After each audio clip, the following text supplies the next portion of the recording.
from Biafrans Got Talent. We are letting Biafrans know the reason why we should remember those who gave their lives for us, those who died that we may live. You died to end my suffering. You died fighting for my freedom. Your blood is the seed of redemption. You are my inspiration. The deed no longer them, military shots at them. 67 to 70, we remember them. 2016, 38 May, memory still lives in our mind till today. Wonder why they refuse to publicize the genocide. The world media turn blind eyes to our plight. It's time to arise, land of the rising sun. Let's rise one more time, let's rise. Yo, we will never forget our fallen heroes, those who gave their life for us. Onitsha massacre, Iwata massacre, Aba massacre. We remember you. Alright. Tell them I thought that day. Remember when me tell you say I got that day.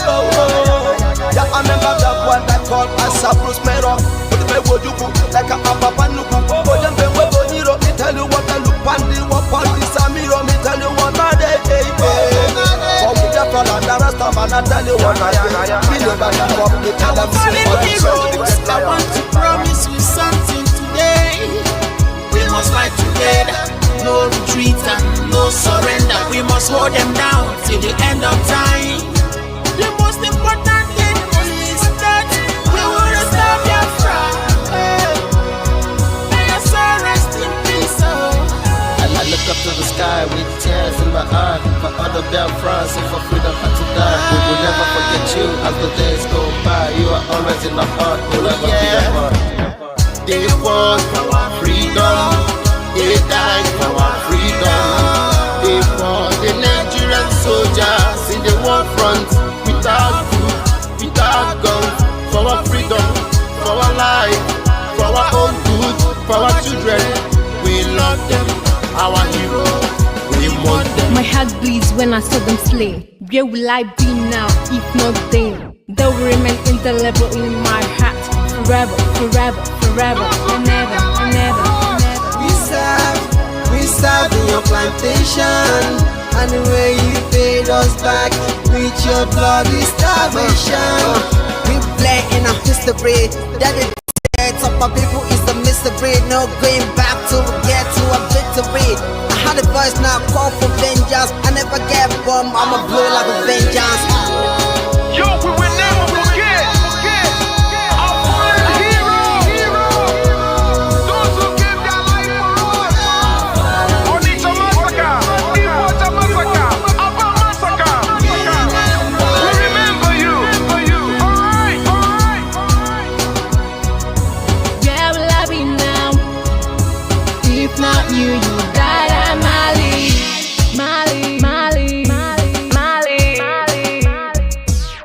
They were starved to death because of our freedom, and they paid the debt for our freedom. Flag high for those that died in the genocide, fighting for you and I.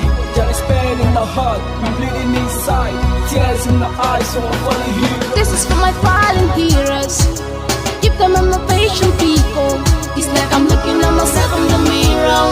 Cause to be a cast, I need to be a nurse. If we did not retire, They paid the ultimate price.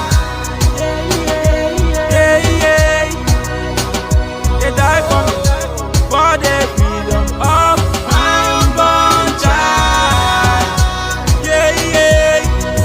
We live for the legacy.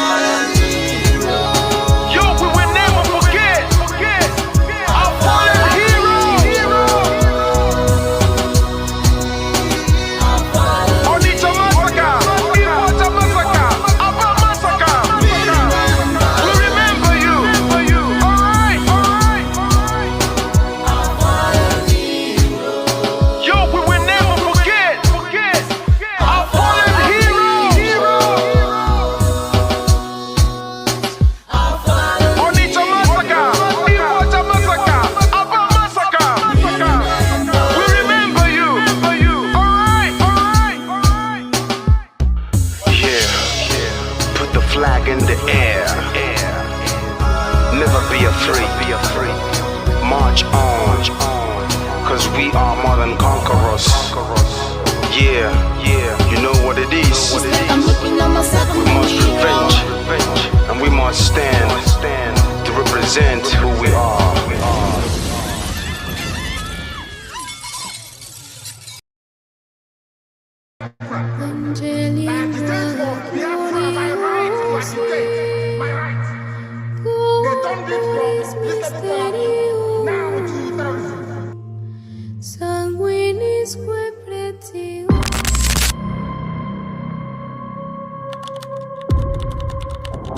Breaking news reaching us now, the leader of the indigenous people of Biafra, IPOB, Nnamdi Kanu, has been arrested, extradited to Nigeria, and is right now being arraigned at the Federal High Court in Abuja. Kanu is facing charges bordering on treasonable felony instituted against him at the Federal High Court.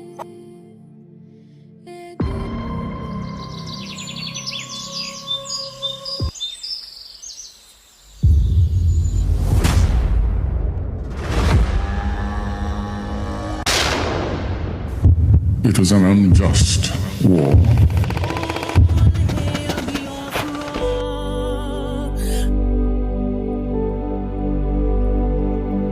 Long ago, in the heart of Biafra, a nation was born from the ashes of war. A war that scarred the land and its people, yet it never killed the spirit of freedom. The war aim of Biafra is purely to prevent ourselves being slaughtered, nothing more.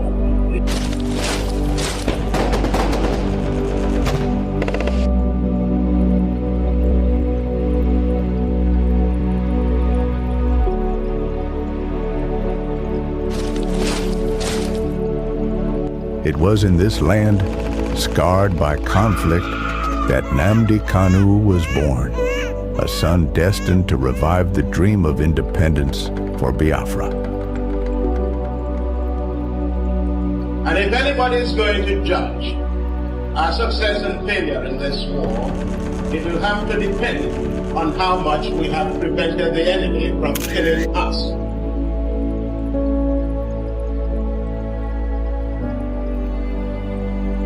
Raised with the echoes of his ancestors' struggles, Kanu understood that the wounds of war ran deep in the hearts of his people. The scars from the Biafran War, which ravaged the land and cost countless lives, had never healed. The dream of an independent Biafra, broken but not forgotten, lived on in the hearts of those who survived. It was these voices, these memories, that called him to action.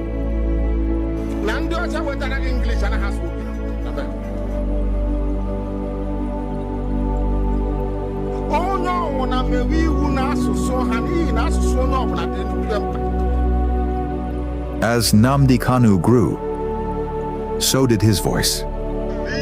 He became a preacher of justice, a messenger for those who were unheard.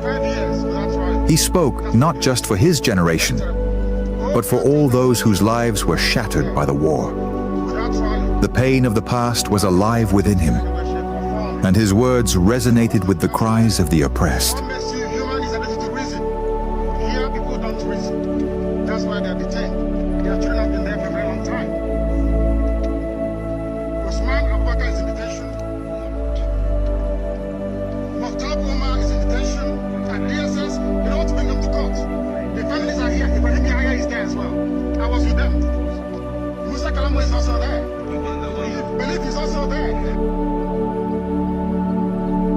But as Kanu's message spread, so did the fear of the establishment. His calls for self-determination grew louder, shaking the very foundations of the government. They feared the revival of a Biafran spirit, one that could awaken the wounds of the past and ignite a new conflict. And so, they moved against him.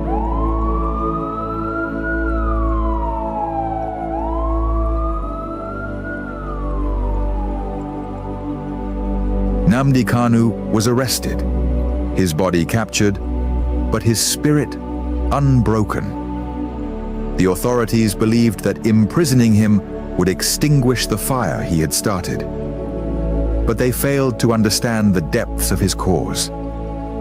The pain of the war, the bloodshed of the past, was not something easily forgotten.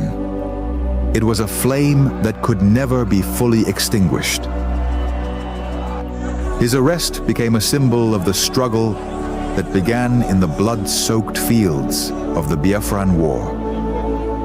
The demand for freedom was still alive. The fight for justice continued, not just for Nnamdi Kanu, but for all the lives lost, for all the children born into a world of scars.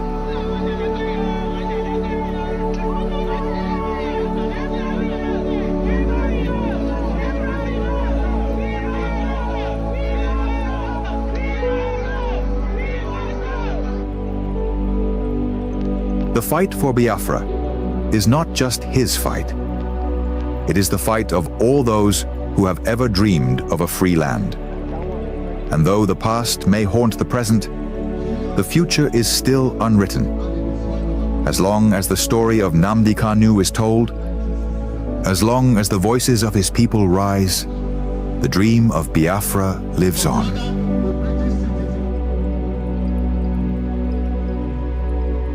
Arrested again, again, again, again, again, again, again, and yet again.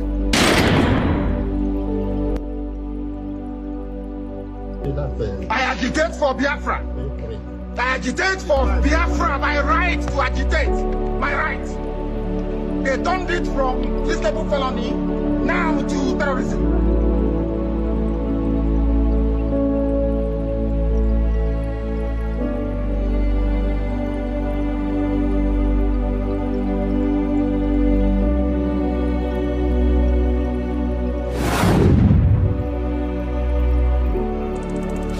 This is Nnamdi Kanu speaking.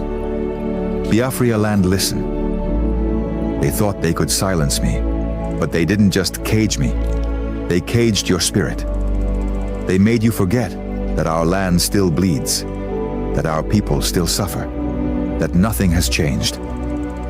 5 years in chains. But what about you? Are you not free? Or have they bound your voice with fear? The struggle was never about me, it was about you, your children, your land, your future. So I ask you, where is the fire that once burned in your heart? Where is the voice that once roared for freedom? Wake up! Rise again. Speak. Act. Remember who you are. This is Nnamdi Kanu.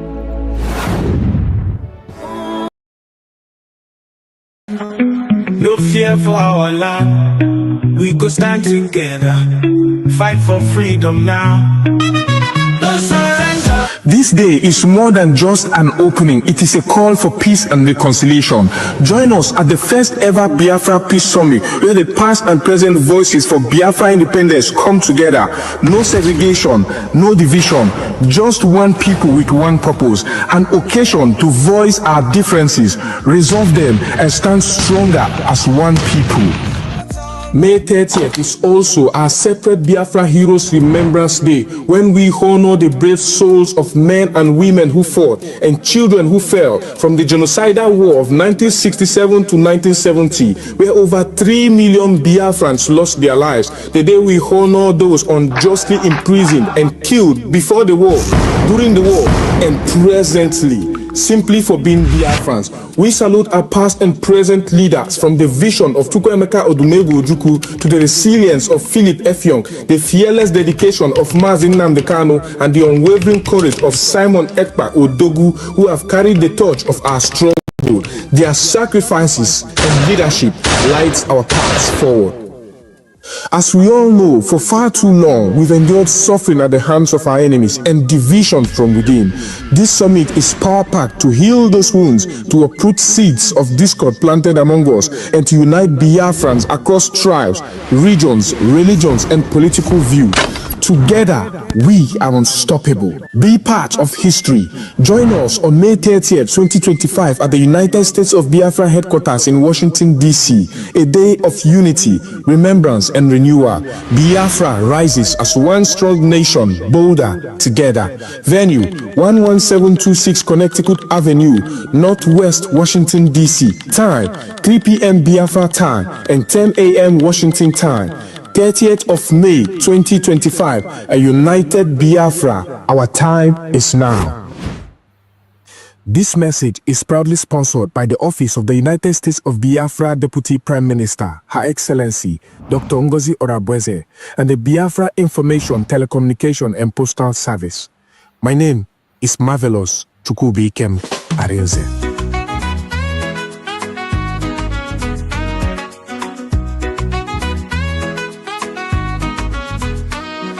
We face many things, we don't fall. Them took a Nnamdi Kanu, but we stand tall. Simon Ekbad and country still they strong. We go rise higher, no place for wrong. We no go fall, we go stand. In unity we hold the land.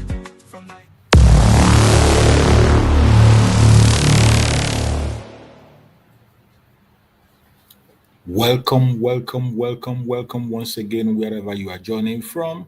We have come once again, as we always do, to bring information to the Biafran people. Wherever you are connecting from, please, I urge you to tighten your seatbelt. Tighten your seatbelt very tight and let us dissect the case of Mazi Nnamdi Kanu. You know that Mazi Nnamdi Kanu was in court today, and you are going to see the review on this program. The review of the case of Mazi Nnamdi Kanu, what transpired, what to expect. Will Mazi Nnamdi Kanu get justice in the court of Nigeria? Is the question. Will Mazi Nnamdi Kanu get justice in the court of Nigeria? Go to the comment section and tell us what you think. Sit back, tighten your seatbelt. I bet you at the end of this very message, it will blow your mind. Many secrets will be revealed. Many information will be exposed. You will know what to do and where to go and how to prepare. Please, don't go away. Invite somebody to join you and watch this program. Invite your family member, invite your friends, anybody you can reach, invite them, call them, let them come and hear that secret that is hidden. We are going to expose it in this program. My fellow Biafran, the time has come. Let us listen and hear what the Biafran people are saying today. Mazi Nnamdi Kanu knows what he wants. That is why in their call he said, I have the right to fight for Biafra.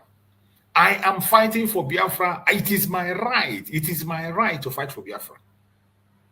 When he made that statement in their court, he knows what he was saying.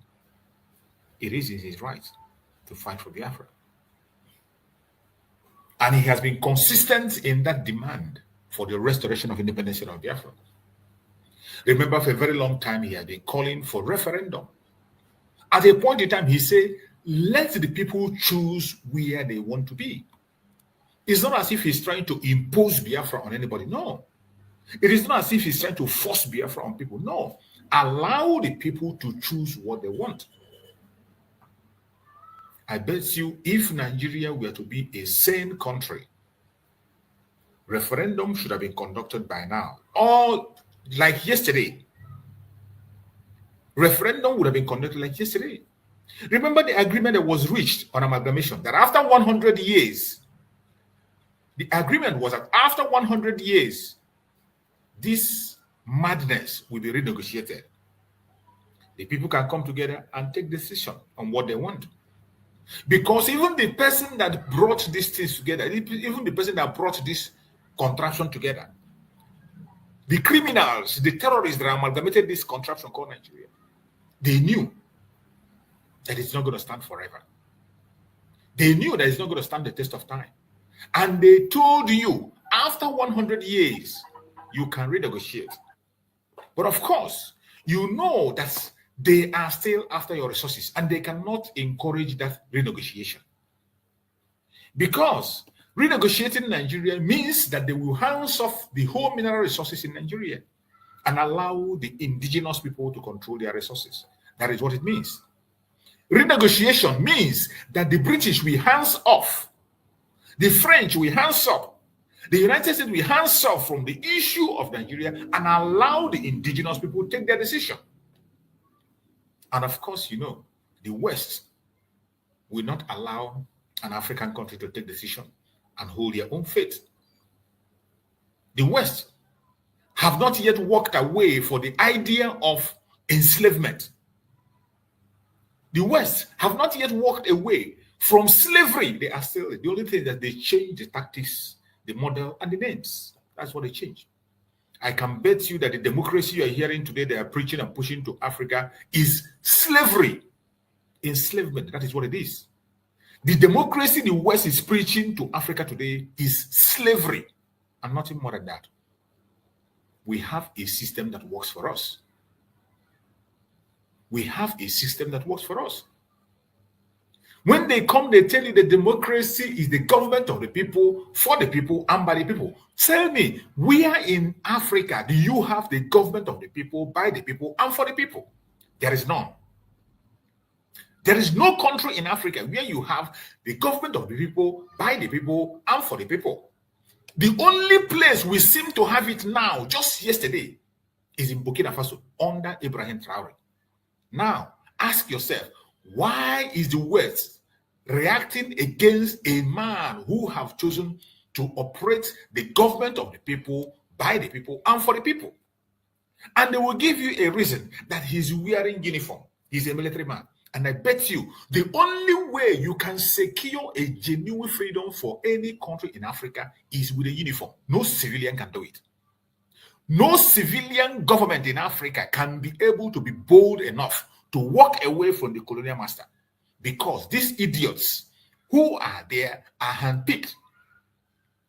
How can you remove somebody who went to Chatham House to be appointed as your president, who the British single-handedly put in power? How can you remove somebody who the French single-handedly put in power? How do you remove such a person?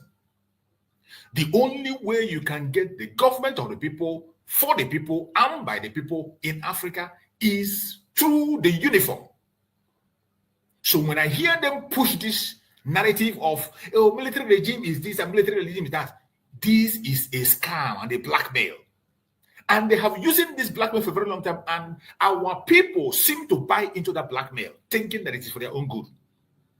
It doesn't matter what you think. Let me tell you, Africa is not yet matured to be in that kind of democracy they are preaching. They are only pushing their own agenda, creating a room for them to install their own puppets to manipulate the entire nation. That is what it is.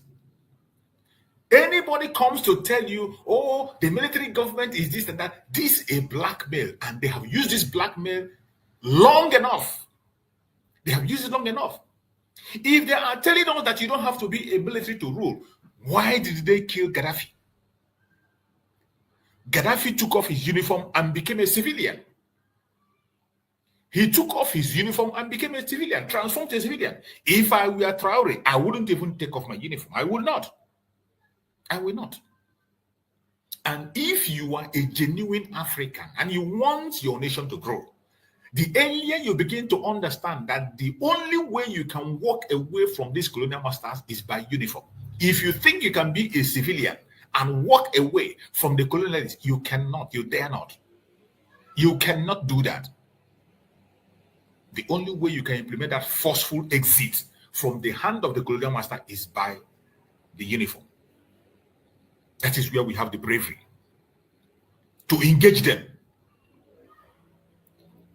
But each time this move is being made, they come up with their propaganda and blackmail. Let me tell you, there was a time when these Western countries were operating on the same level. When they were holding their people with their strong hand and iron hand, or do they fix them together? Democracy can work in the United States. It can work in Europe to some extent. But I bet you democracy in Africa is a scam. It is just bringing out a system to allow the colonial master to continue to operate their enslavement against Africans. And that has been the chain they have used to hold us for a very long time. That is the chain. The Western democracy they are bringing to us is absolute and total madness. A construct and a written plan to continue to hold us down. That is the democracy of the West. They tell you government of the people, by the people, and for the people. Tell me, where in Africa do you have government of the people, by the people, and for the people? The only place you can find it now that we are seeing is Burkina Faso. And the West that are preaching it are running away from it. Today they want to take that man out by all means necessary. The democracy we talk about, remember, started from Biafra land. The original democracy started from Biafra, Igbo land to be precise. Democracy started from Igbo land. The government of the people, by the people, and for, and up to today, the original democracy is still being practiced by the Igbo Biafrans. That is why they say Igbo Mwereze. It doesn't mean that we don't have a king, but everybody must make a contribution before you take any action. That is the way Igbo land operates. Everybody must make their input.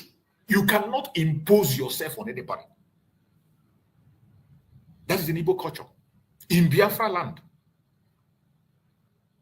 democracy they are preaching today, that they went to the West, they saw it and they meant it and they repented and rebranded it and brought it back in their own way to continue to enslave us, started from our own land. The original democracy, I am not just saying it, it is on record. A man from the United States revealed it. It is on record. That very democracy started from Biafra. They took it, went their way, they brought it back. What did they bring back to us? A version to keep us enslaved. That is the version they brought to us. And they paint it government of the people, for the people, by the people. Where in Africa do you see government of the people, for the people, by the people? There is no place.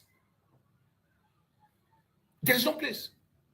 The kind of democracy they are preaching to Africa is you going to Chatham House in England to take a permission, to seek their consent for you to be a president, to ask for their sponsorship, both financial and otherwise. And they back you up to become the president. It is you going to France to take permission to become a president. And also make sure that your central bank remains in France. Put all your resources in France. Every decision comes from France. That is what they call their democracy, which is arrant nonsense and madness. That is why I said the democracy they are preaching to us in Africa is a systematic enslavement, another method of enslavement, another method of slavery. That is what they are pushing. They will bring a leader and give you all the way from France, from the US, from the UK. And the idiot will sit in the palace and continue to carry out every of their instruction. How do you want me to believe in democracy when a man who is a drug baron, a well-known drug baron, contested for election? Even when the United States have every evidence, they sit back and they watch that man ring himself into power. And today they come and they promise you, oh, they are going to release his the information. Oh, we are going to release the court case. We are going to release his details. We are going to release. For what? What are you releasing it for? For who? For who? But during the time of the election, people were scamping, helter-skelter, running from pillar to pole to get these informations. People were writing for this information to be released. They refused to release it. They allowed this man to go to power. Today, they are only using that information today to blackmail him to dance to their tune. That is the democracy they are bringing to you. They have called Traore to come to the United States and he refused to go. And the next plan they are making is to take him out. That is the democracy they preach. And they will come and tell you, oh, Traore is a military man. Why would a military man be in charge of a country? The best military government is worse than the worst civilian government. Madness. Madness. Arrant nonsense. That is what it is. When we are matured to operate democracy, the democracy we are operating started from the Igbo land, from Biafra land. We reenact it. Everybody's matter. Everybody matters. Everybody's opinion matters. That is the democracy practice. Everybody matters. That is why you see some people, they tell you in Igbos don't have king. That is what they mean. It doesn't mean we don't have somebody who is central to speak. There is somebody there. We always have a leader there. But everybody must make contribution. You cannot impose yourself on people. That is the system we operate right from origin. That is what they stole and they took it to the West. Now they twist it and return it back to use it to manipulate every one of us. The same way they manipulated our spirituality. The same way they manipulated our spirituality when they came, they saw that the Africans as a whole, more especially the Igbo Biafrans, the Biafrans, they are spiritual people, very, very spiritual. They manipulated our spirituality and they gave us their own religion. They gave us their religion. And most of us abandoned ours. And we embrace theirs. And instead of preaching it the way it should be, now they manipulate it, translate it, use so many ads, make so many additions to them. And of course, you know what a black man is. When they learn excellently.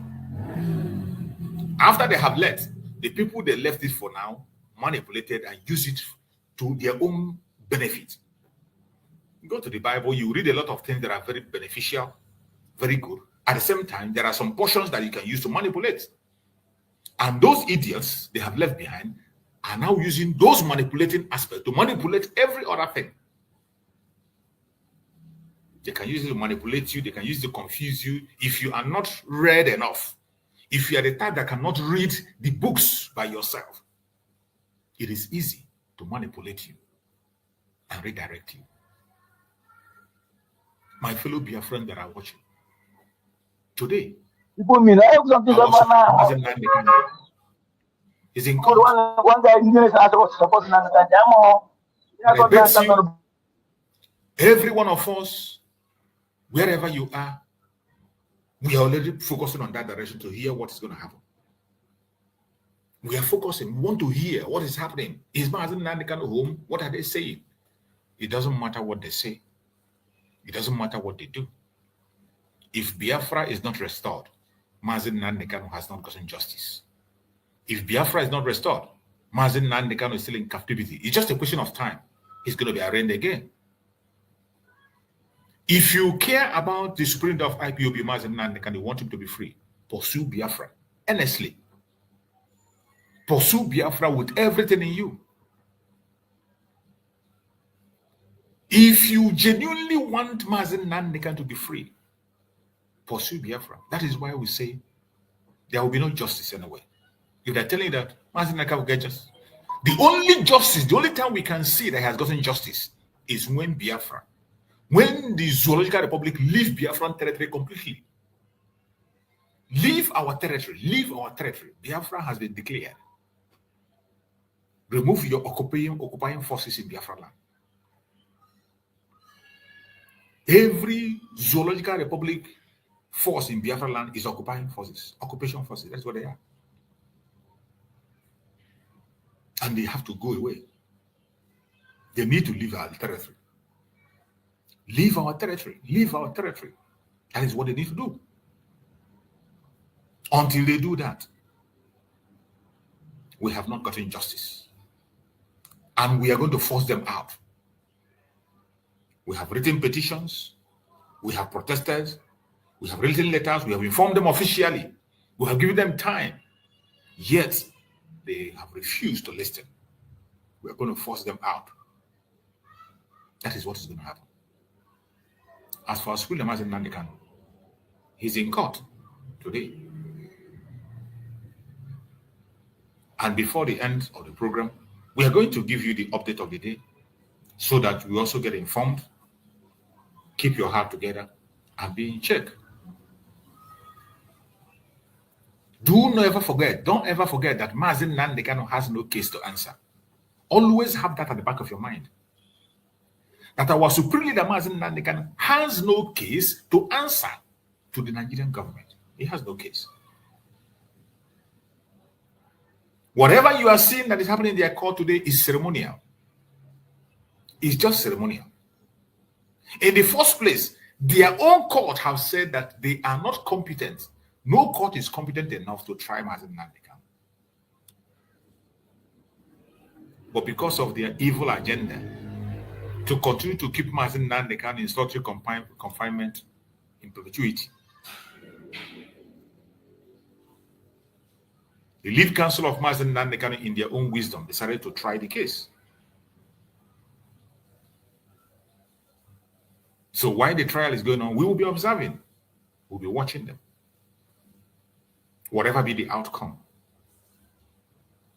everybody, wherever you are watching from, you should know that Biafra have already been declared. Today, we are seeking for recognition from other countries of the world because we cannot operate as an island.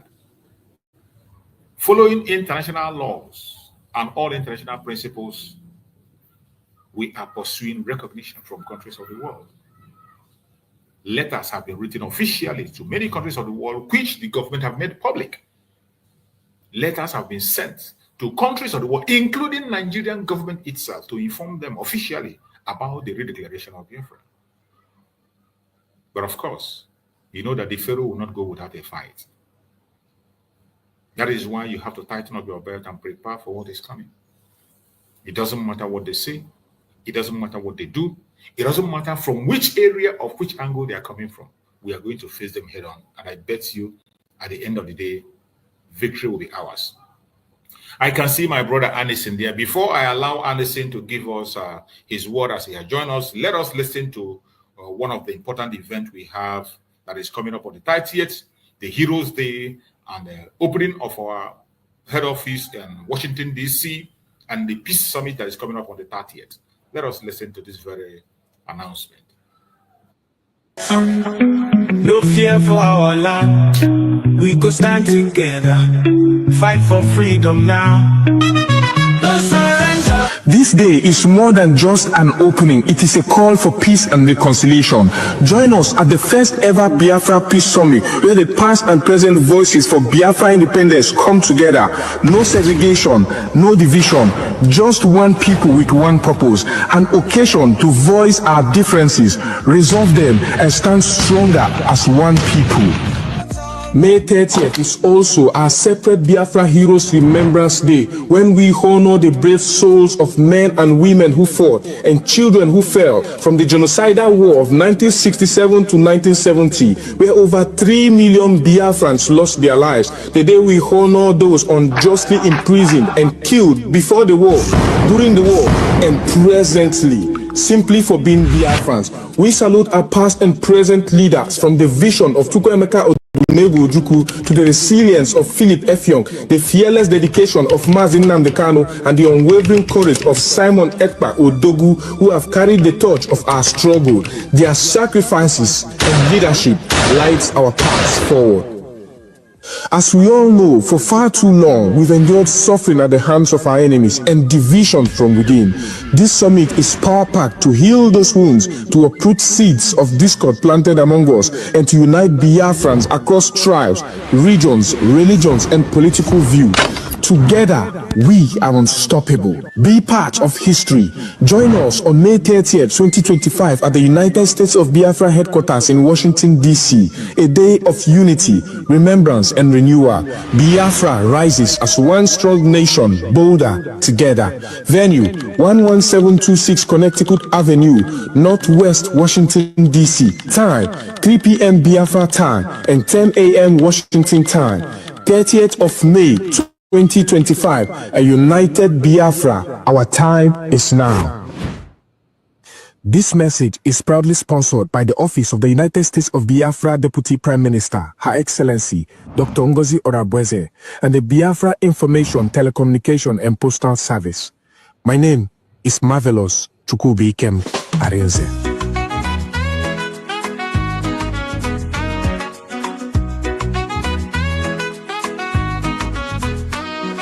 We face many things, we don't fall. Them took Nnamdi Kanu, but we stand tall. Simon Ekbad and catch you still they strong. We go rise higher, no place for wrong. We no go fall, we go stand. In unity, we hold the land.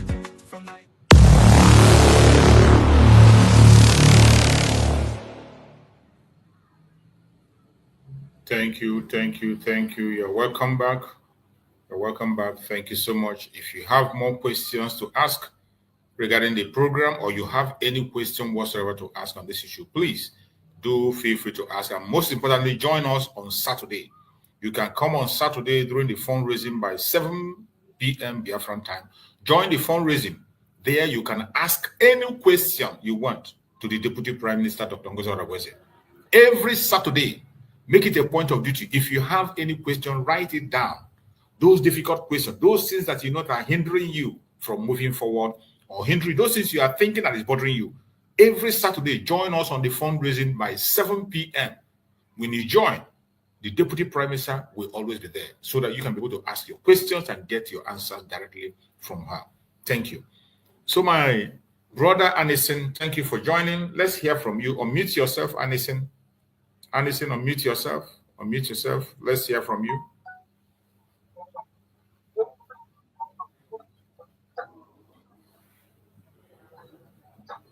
Anison? Good morning from my side. Good morning, you're welcome. Good morning. Thank you.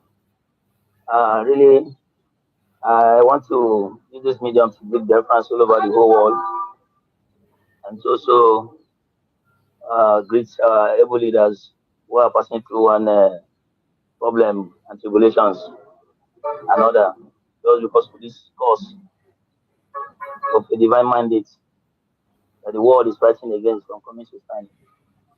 I'm thanking you in a very special as well, because your efforts, you are not relenting, and all the hands working tirelessly to see the successful restoration and establishment of a kingdom that God Himself has chosen from creation.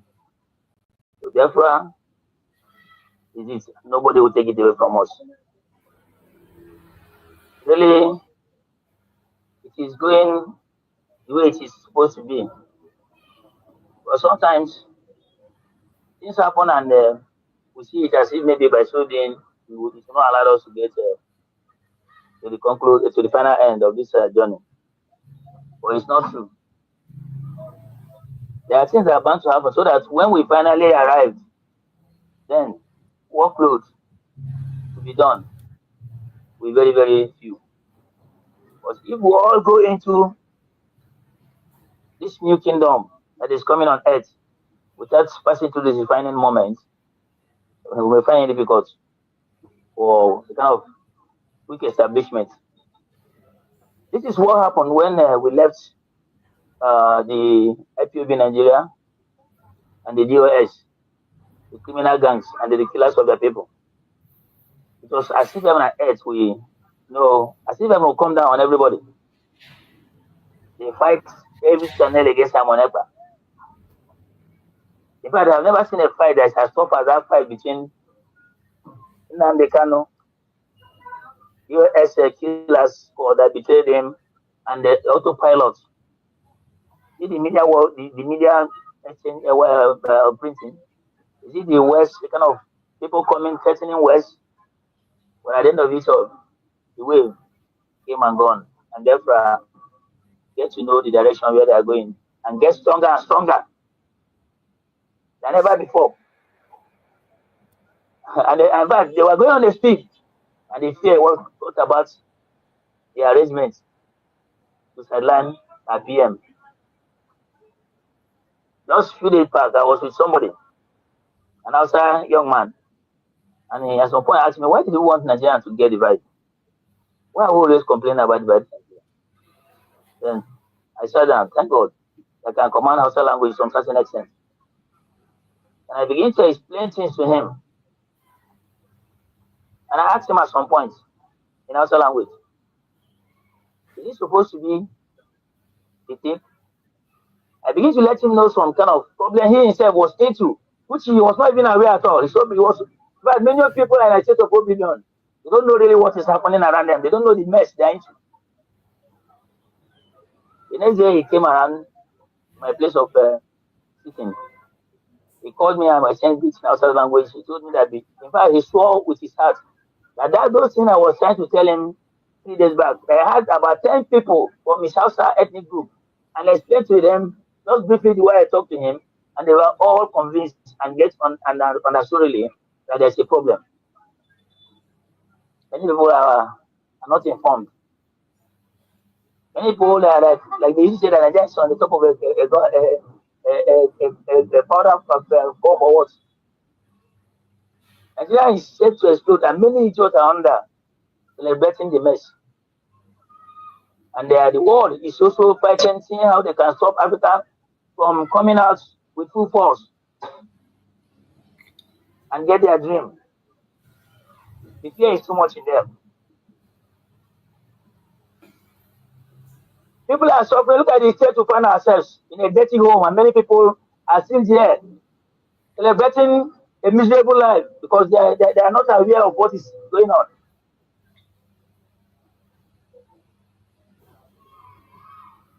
I watched the useless politicians, the criminal selected political elite from Britain to supervise their company from Nigeria in the name of politics and a country. It was the decamp from PDP, massive decamping from PDP to APC. At the end of the day, one of the murderer, the bloodsucker among the elites called Abubakar Atiku, was crying and shedding tears. I was talking of coalition to go and battle APC. I sat down, I watched all these things, I discovered that there is no hope at all. We're in a deep state of hopelessness. When everything is totally collapsed, nobody is living nobody is living peacefully and happily in an enclave instituted by the wicked kingdom, Britain, for their own selfish interests. And this so selected crooks and bad eggs that they push to go and become the presidents and the leaders of Africans, come back to our own home called Nigeria, are busy. The campaign. Only in a dirty home like Nigeria, I see politicians, they camp every month and every week to another party. And the world is not seeing it as a very big setback. The whole world is not seeing it as a setback. This is an indication of people who have lost the path and have no direction. Something ought to be done. Everybody kept quiet. Everybody folded their arms and feel they want it to get worse so that they can keep surviving. As if maybe without Africans being free, they will never have anything to live on. We cannot live alone, but they should go and allow us to manage ourselves. If we are celebrating the downfall of Nigeria, the campaign, and they are crying, we have not done. Just last year they come to power, and this is the 2 years. Nothing has been done to alleviate the problem on the ground. People are dying, insecurity is increasing, and everything. We are living in a state of fear. I'm not in abroad. I'm hiding in the entity. That enclave, that demonic enclave that they call Nigeria. Talking. So I'm talking to you from statistics and the facts and figures that things has gone out of direction and they were in a state of hopelessness. The type that's never experienced anywhere around the whole world. How would they, if not to show you that these people has no conscience and everything they are doing it just because they felt that the wicked British world and some of the allies from the Western world are telling they are supporting them. So on that ground, they are trying to continue perpetuating their evil.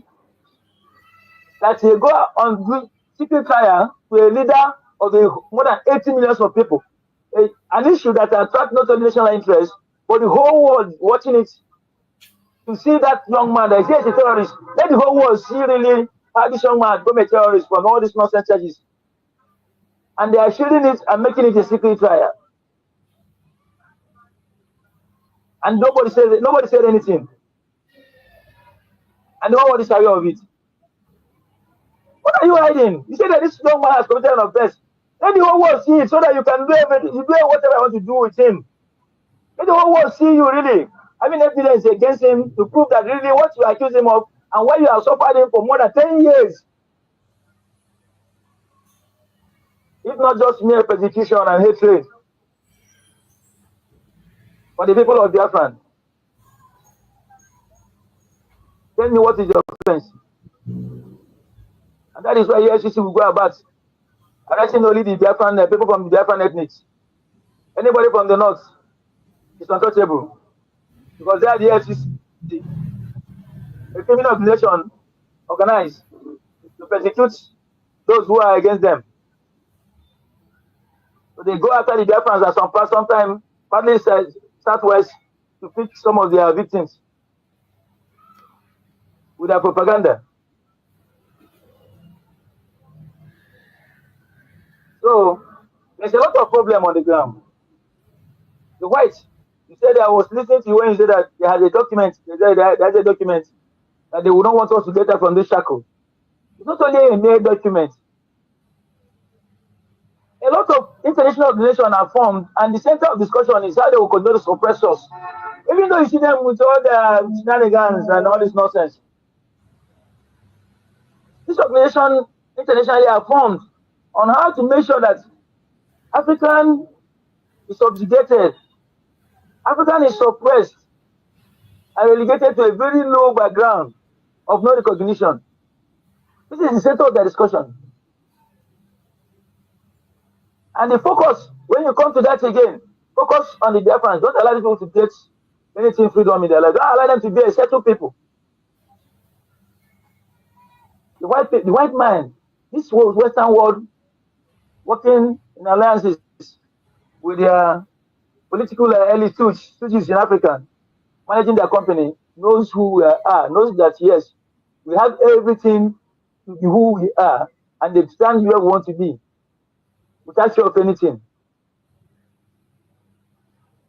They claim as if they are trying to bring a special wisdom on us that will make us to realize, to know how to do something better.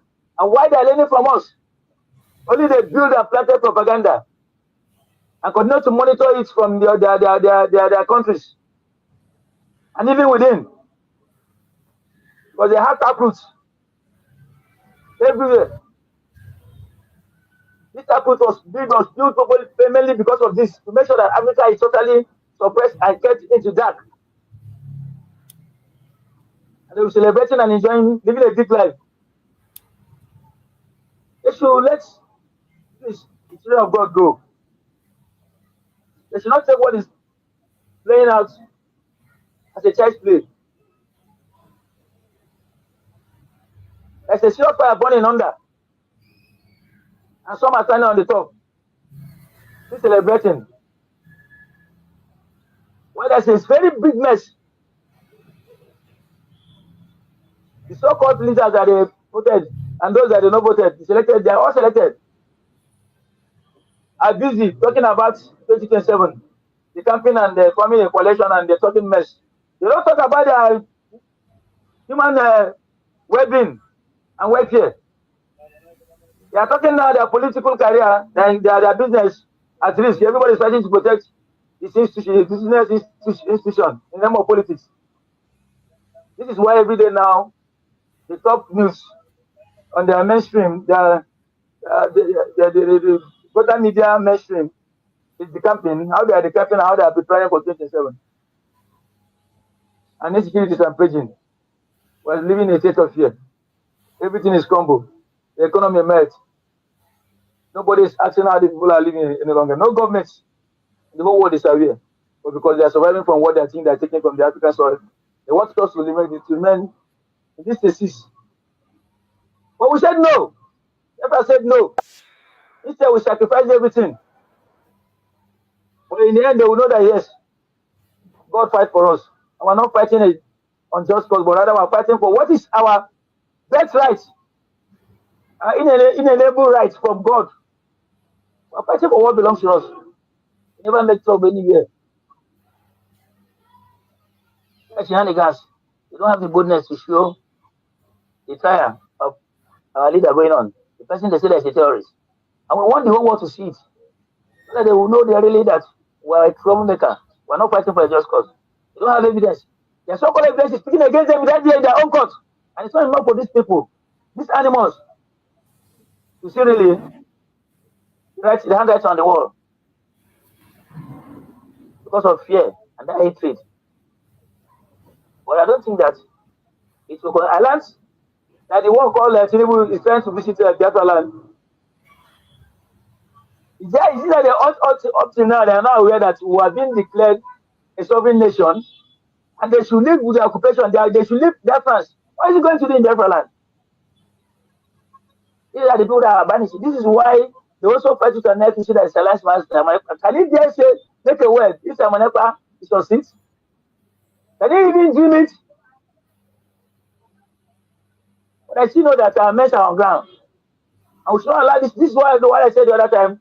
That by now, might I push down some of these three criminals, some of these three criminal elite, the so-called elite, that are among the stooges in Biafra land, representing the political nonsense. Then others will know that really we're not joking, but just because we believe that tomorrow we can still reconcile and be one. These people are taking it for granted and doing a hell of nonsense against Biafrans. Tinubu is visiting Anambra for what? Well, let me see what happened.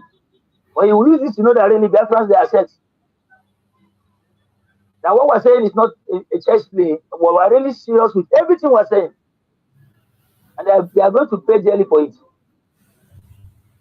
Just mere hatred, jealousy, and acrimony that is unfounded. Just the whole world ganged up against a single people. Because God made us who we are. But they will really know this time around that yes, God did not abandon us.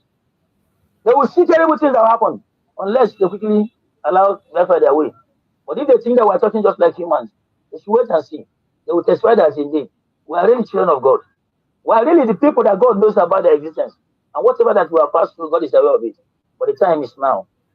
And anybody that's thinking it can be an obstacle or stand against our way, please, you dare give chance. But nobody can stand it. It's painful. It's painful. I sat down, I asked, is it not sin? What? Nobody saying anything. Is it supposed to be a signifier against a whole leader? The voice of 80 millions of people. And even as it is going on, even in that secret plan, in that secret trial, their own court is still against them. That should tell them that the spirit is against them.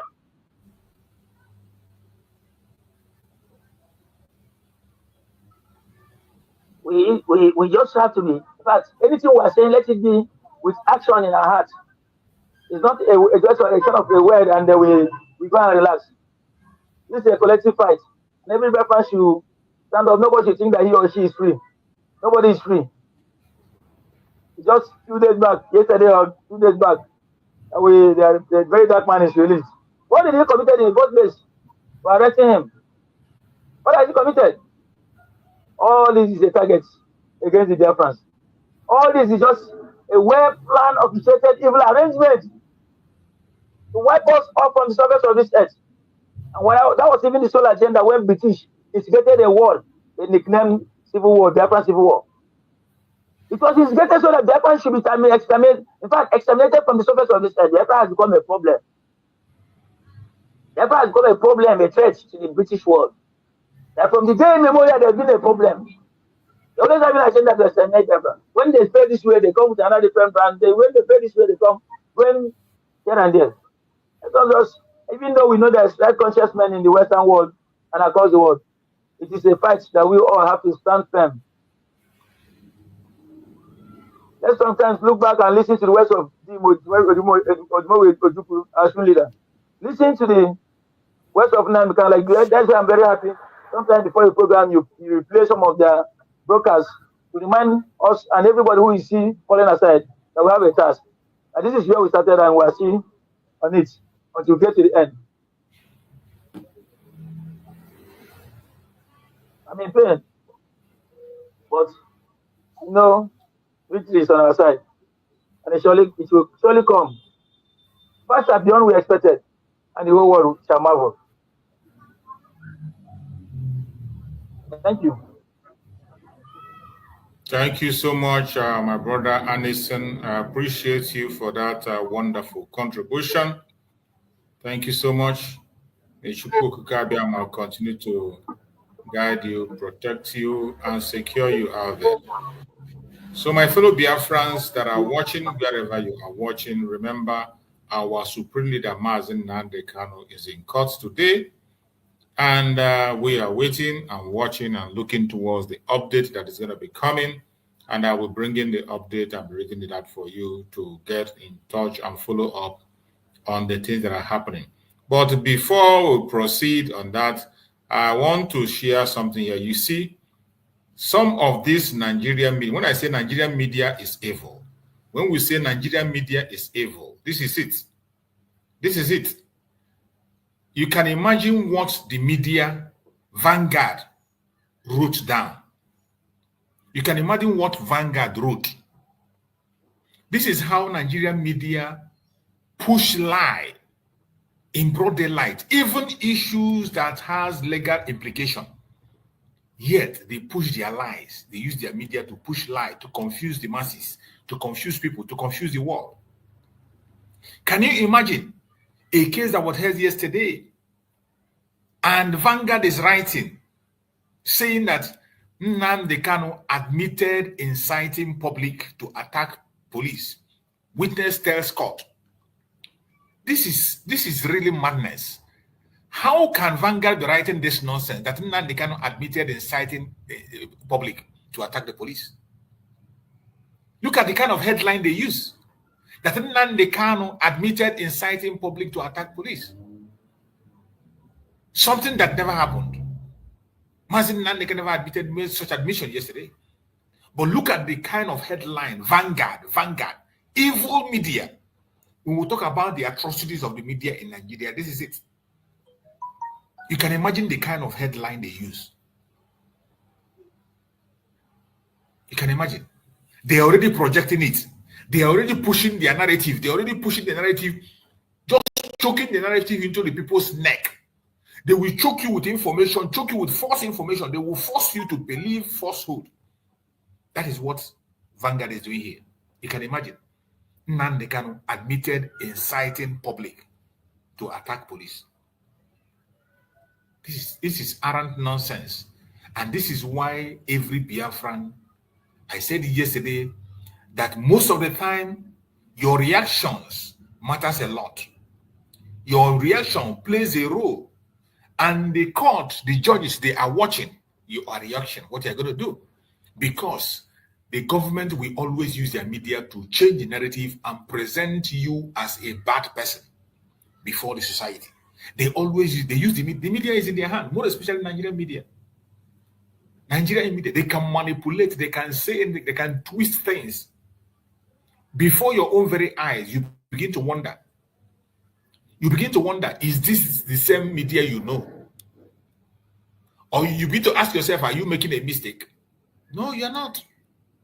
You're not. The only issue is that we have a criminal media. A media that cannot be trusted. So you must have to be at alert to verify your own information. Seek information by yourself. Don't wait for anybody to come and tell you. Don't wait for anybody to come and narrate to you. You have to do it yourself. Get your own information, explain it, analyze it, put it forward, digest it. That is the thing you have. That is all you got to do. But if you leave the information in the hand of these criminals, they will continue to twist it against you. They will continue to push it against you. And that is one thing that we will not allow. We will continue to follow them bomber to bomber, and that is why we are coming here every morning. So let us go through the update that we have so far. This update we saw now, let's just read out. Mazi Nnamdi Kanu court update. The cross-examination starts immediately. Cross-examination of prosecution witness PW2 BBB by the defendant team. Witness BBB called in behind the closed dock. A letter from former Attorney General Malami has been shown to the witness, which he confirmed as a certified true copy. Subsequently, the letter hereby has been admitted as an exhibit by the judge. Transcription of cross-examination proceedings.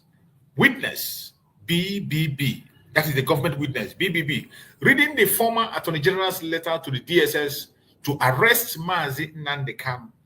The letter includes accusations of incitement. Mr. Kanu, in a related broadcast, asked IPOB hoodlums to lay the attack on security personnel. Police stations were attacked, instigation of cyber crime, etc. Prosecution. You obtained the defendant record and written statement. Question. The witness answered, BBB. He was offered the statement, but he declined to sign it. Again, the witness stated that he himself signed the statement. The prosecution requested that the witness read the statements of MNK, Mazi Nnamdi Kanu. Prosecution. Witness, in your evidence, you stated that you took a statement before Mazi Nnamdi Kanu and his counsel. Is that correct? Witness BBB, yes, my lord. They went further.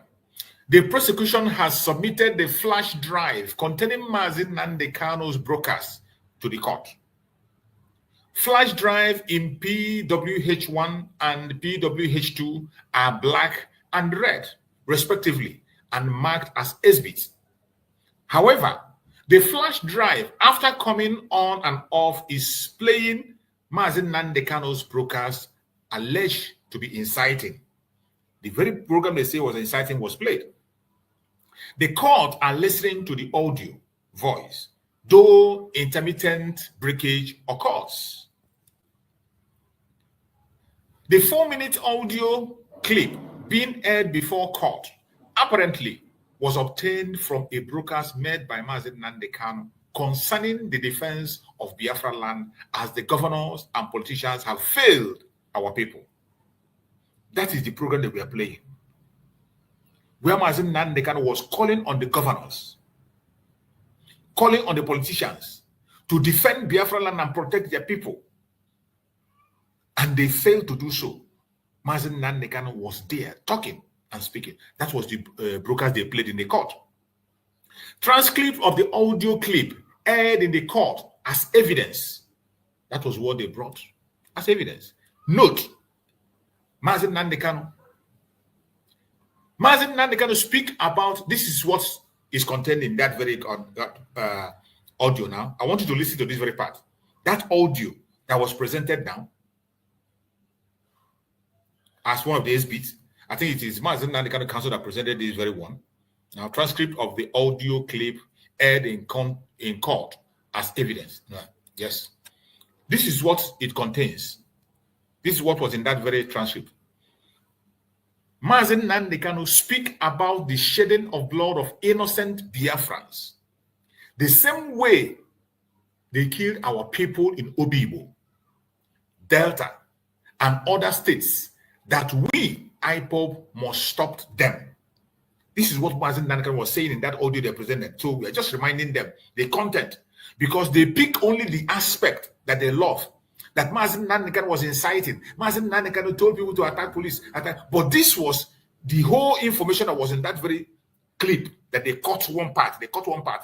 And now this is the full information on that very clip that played in the court. Mazi Nnamdi Kanu speak about shedding of blood of innocent Biafrans. The same way they killed our people in Obibo, Delta, and other states, that we IPOB must stop them. That is what Mazi Nnamdi Kanu said. Secondly, Mazi Nnamdi Kanu said, invaders come from Niger, Chad, and other African countries to kill our people. Mazi Nnamdi Kanu said, Fulani incursion in our land can never work. Mazi Nnamdi Kanu said again, they have managed to fragment and divide our people, and IPOB must defend our land until the Fulani terrorist presence is eliminated. These are informations which are absolutely correct and right, but they took the one they want. Now, these are what the audio content.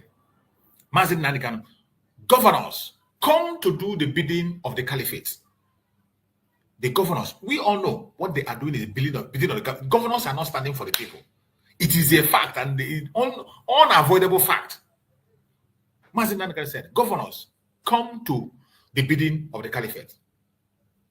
Mazi Nnamdi Kanu said again, any police officer who supports the killing of Biafra will be held accountable for it. That's what he said in that very clip. The land of Biafra is under occupation, which is what it is, even up to today. It's under occupation. Even now that Biafra have been officially declared, our land is still under occupation. Mazi Nnamdi Kanu said, ESN is here to bring an end of this Fulani killing. Therefore, ESN must protect our people. Kidnapping, killing, and destruction must end. That's what Mazi Nnamdi Kanu was saying in that clip they presented. It is very disheartening and discouraging that the international community has done nothing which hurts and undermines the sincerity of our people. Up to today, they have not done anything. Even today, the international community, they have done nothing. They allow the Fulanis to continue to take the life of innocent people, and they pretend it's not happening. That is what Mazi Nnamdi Kanu said in that clip. But they choose the one they want and they present it. In that same clip, Mazi Nnamdi Kanu said, in the fullness of time, our people will appreciate our collective resolve. Mazi Nnamdi Kanu, again in that same clip, one day, weeping must end in our land. Definitely. One day, weeping must end in our land. Mazi Nnamdi Kanu said again, self-defense is constitutional. Self-defense is constitutional. Mazi Nnamdi Kanu, referendum is not a crime. Mazi Nnamdi Kanu, anywhere you kill a Biafran, you will be killed. That's his statement he made. Anywhere you take life, your own life will be taken. MNK, the Fulanis are killing us because they have killed enough people and no one has retaliated against them. Which is true. Fulanis have been taken since 1945. Since 1945, Fulanis have been killing us. Nobody retaliated. And that is why they continue to do it again and again and again, and even more today. That is what Mazi Nnamdi Kanu said in the clip that they presented as an evidence. But they cut the one they want. ESN is a vigilante group and not the army of Biafra. Very clear. Very, very clear. ESN is not a vigilante group and not the army of Biafra. I am not dividing Nigeria. The world, that would be done through a referendum. In that same broadcast they brought, Mazi Nnamdi Kanu said in his broadcast, I am not dividing Nigeria. That will be done through a referendum. This is somebody they are charging. This is what he said in that same clip. I am not dividing Nigeria. That will be done through a referendum, which of course we have finally conducted. After waiting for them, they couldn't conduct referendum. We now conduct our self-referendum, which we got more than 50 votes, 50 million votes.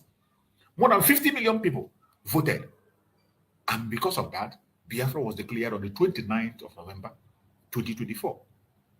So Mazi Nnamdi Kanu was saying here that I am not dividing Nigeria. That will be done through a referendum, and we have done it through a referendum. Mazi Nnamdi Kanu said again, our mothers must return to their farm free of terrorists. That is the preaching of Mazi Nnamdi Kanu. Our mothers must return to their farm free of terrorists. Mazi Nnamdi Kanu said again, recount the killing in Zamfara, Benue, Anambra, Abia, Rivers, Borno, Enugu, and other indigenous population states as perpetuated by Fulani terrorists. Is this a lie? In all these places mentioned, both in the southeast, in the southwest, and in the north, Mazi Nnamdi Kanu mentioned all in his broadcast. He mentioned Zamfara, Benue, Anambra, Abia, Rivers, Borno, Enugu, and other indigenous population states as perpetuated by Fulani terrorists. Is it a lie? They are still perpetuating that evil up to today as we speak. Even as at yesterday, houses were burned, people lost their life. Mazi Nnamdi Kanu again said, Biafra will be restored in our time, not through ESN, but through a referendum. Biafra will be restored in our time, not through ESN, but through a referendum. That referendum we have conducted. When Nigerian government have refused to conduct referendum, we conducted it, and Biafra was restored on the 29th of November 2024. That is where we stand today, under our Prime Minister Mazi Simon and Dr. Nze Robeze, who is the leader today. It was done through a referendum. So if they don't honor our referendum, they have to go and conduct theirs. But as for us, we are out already. We are completely out already. We are completely out. And many international bodies have already recognized our referendum. Mazi Nnamdi Kanu again in that broadcast said, anywhere you attack our mothers, we will attack you. Is that a lie? This is self-defense. Anywhere you attack our mothers, we will attack you. Mazi Nnamdi Kanu said again, in that broadcast they present, we don't want war, but don't kill us. We don't want war, but don't kill us. Because if you do, definitely we are going to react. We are not afraid of it. We don't want it. But if that is what you want and you bring it, of course we can't fold our hands. Every of this message is focused on self-defense. MNK gives vote of thanks to the listener. The audio broadcast come to an end. Credit FWP International. More update. See, this is how far the update we get from the court. They brought a clip of Mazi Nnamdi Kanu message. Oh, he was preaching, inciting. This is what they call inciting. Check the content. Everything I said here are facts that Mazi Nnamdi Kanu spoke about. They are all facts, and they are still happening even as we speak. How can you call that inciting? They have held Mazi Nnamdi Kanu for good 5 years. But all these things Mazi Nnamdi Kanu talked about, they are still happening. They are still happening. Even as we speak, they are still happening. Now you understand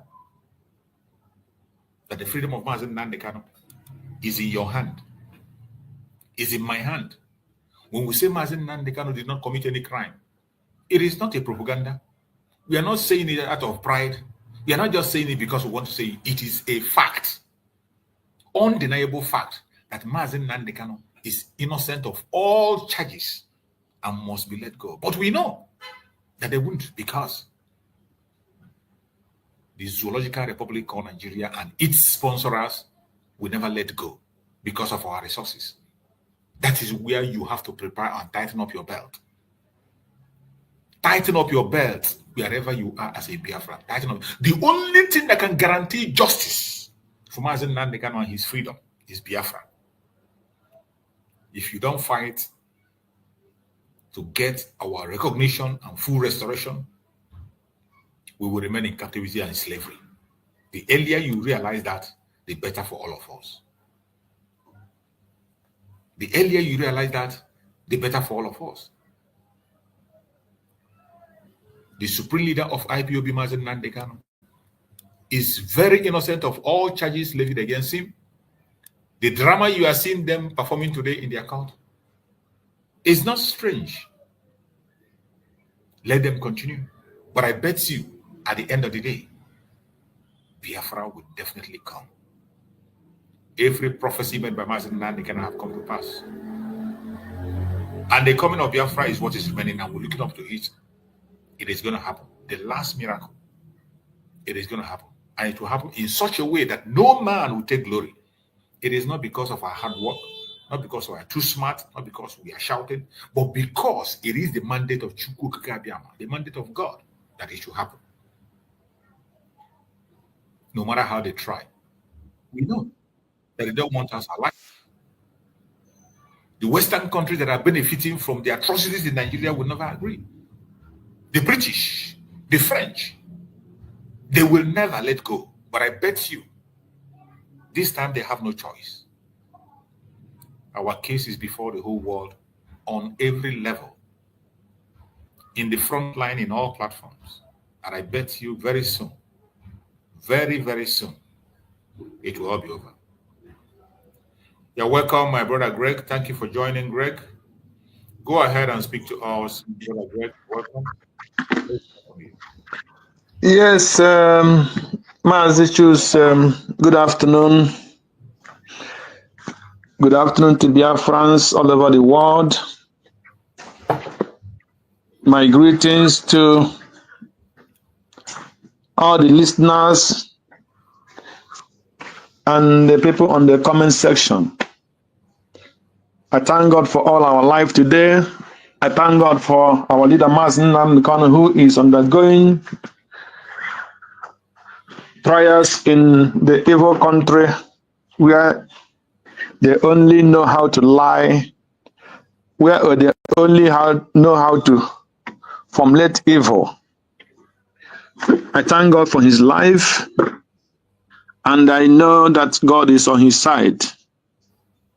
All those Balak and Balaam that the enemy is bringing against Nnamdi Kanu today, they will hit their head like the what do you call it? Is it camel? They will hit their head like the camel that was carrying Balak to go and curse the people of Israel. So with their hit, the angels who will stop them on the way, the angels will stop all the Nigerian agents. The angel will stop Tinubu. He will stop all the evil lawyers against Mazi Nnamdi Kanu and all the evil witnesses, the liars, the propagandas, those that cook up stories against an innocent citizen. Heaven will stop them like those camel, and they will crush because they will not stand the spirit that will come within Nnamdi Kanu in the court today. We pray that the angel of God will be with him and fight the battle, because it's not of the flesh, it is of the spirit. So whatever he's doing today is a victory for Biafra. What he's going through in Nigeria today is a victory for Biafra, and a victory for those that demand and those that love freedom. So Nnamdi Kanu, the heaven that gives freedom will rain freedom upon him and upon the Biafra land and upon the Igbo people precisely. That is our prayer today, and we pray for our Mazi Simon Egba, that God who keep him, sustain him to this day, we do the same thing wherever he is and whenever his court is coming on. We pray for the strength of God and the able of God to be with him.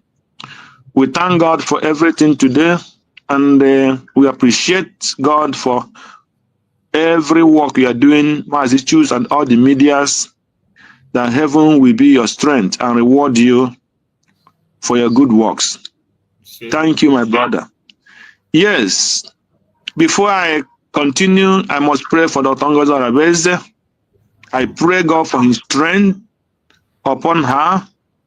I pray God for more wisdom, for more knowledge, and at most, I pray God for more open doors for the Biafra that she is in the present leading, that heaven will not let her make mistake, that God and his angels will guide her to do the right thing that will break the camel's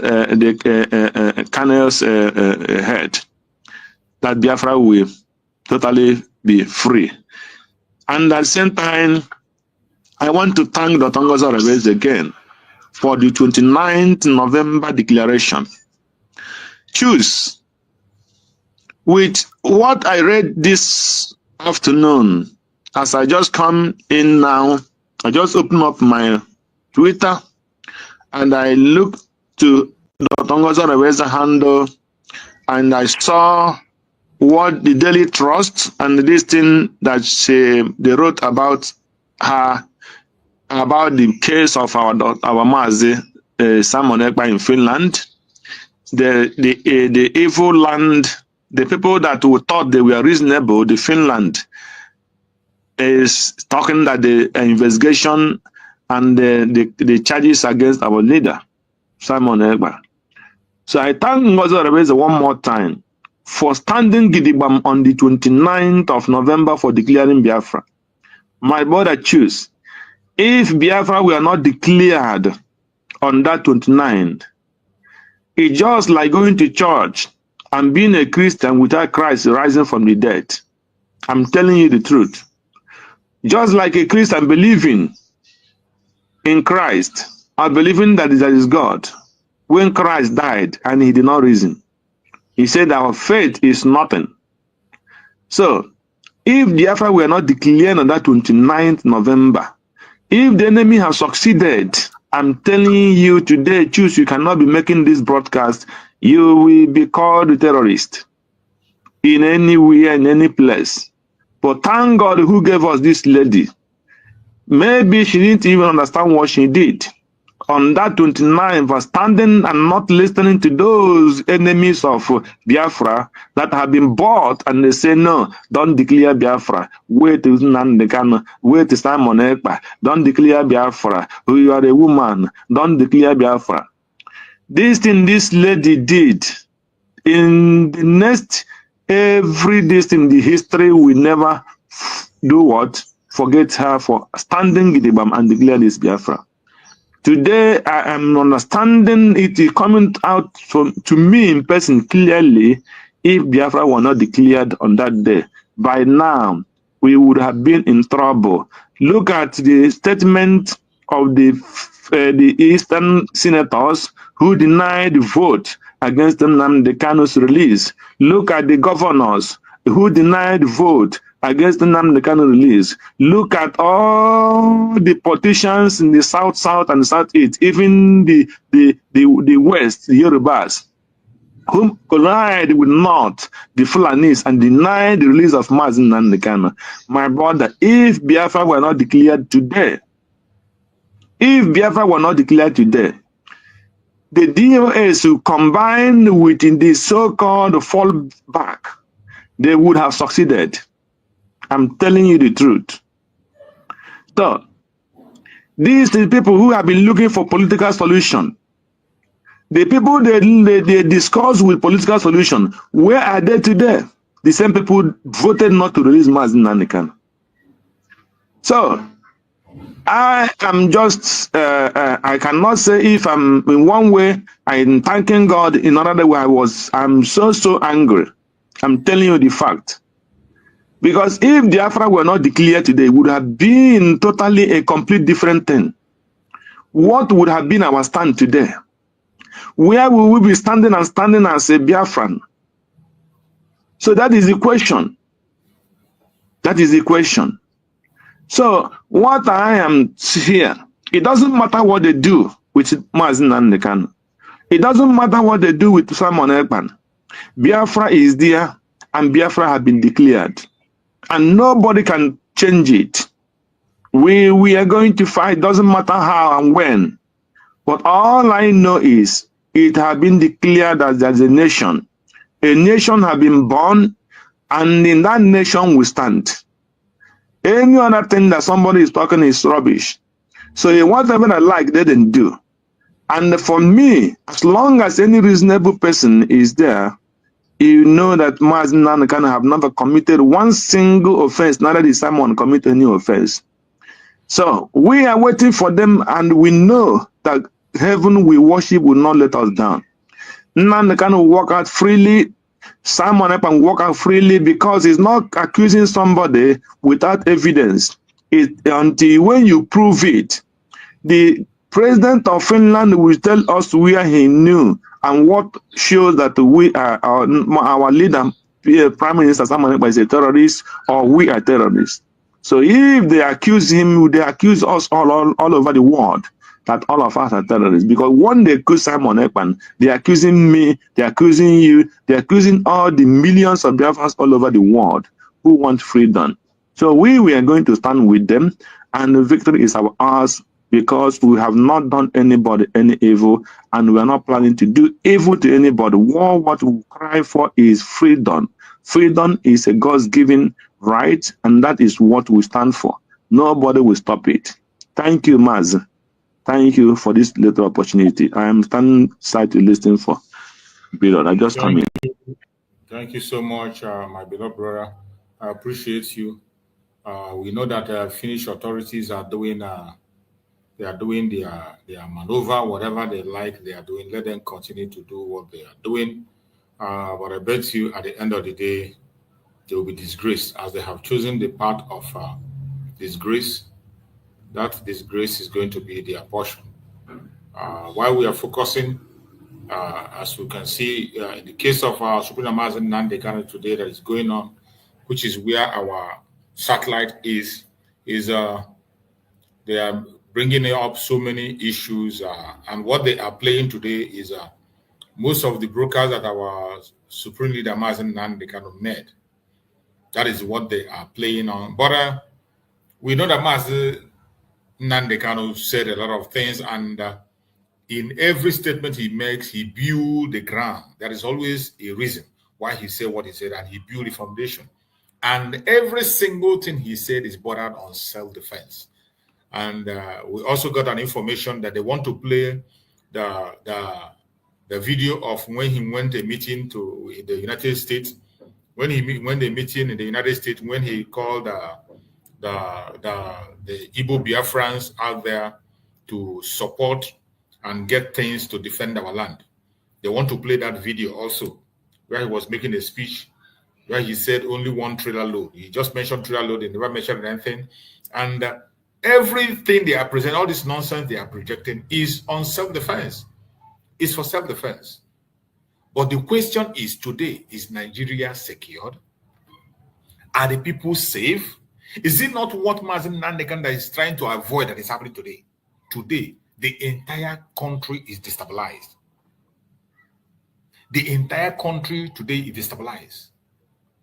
The terrorists have taken over the entire northern part of Nigeria.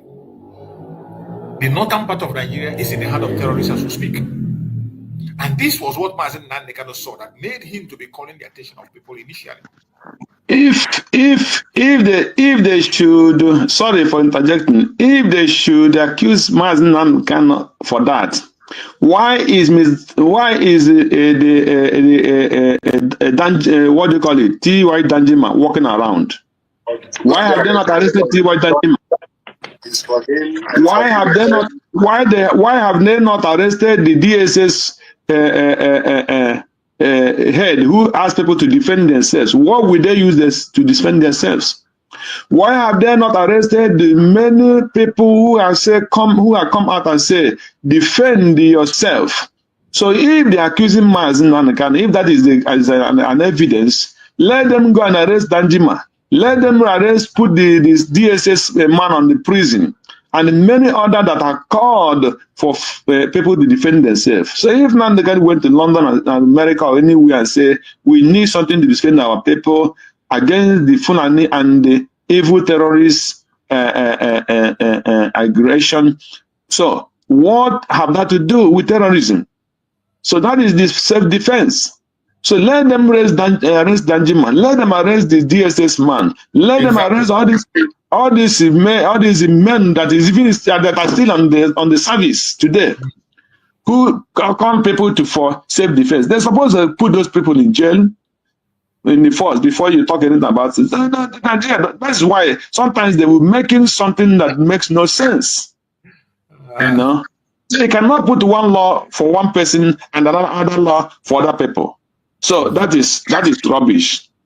You know. Thank you. Thank you so much, my beloved brother. You have just said it. You just took away the word from my mouth, and you just said exactly what I had in mind to say. Because if at all, if they want to prosecute Mazi Nnamdi Kanu for such speech, even today in 2025, we see people, and I'm going to play the video later on to remind people what they have said. They said their own also on video. They are there, and they are still saying it, even including the government itself. Even at a time, the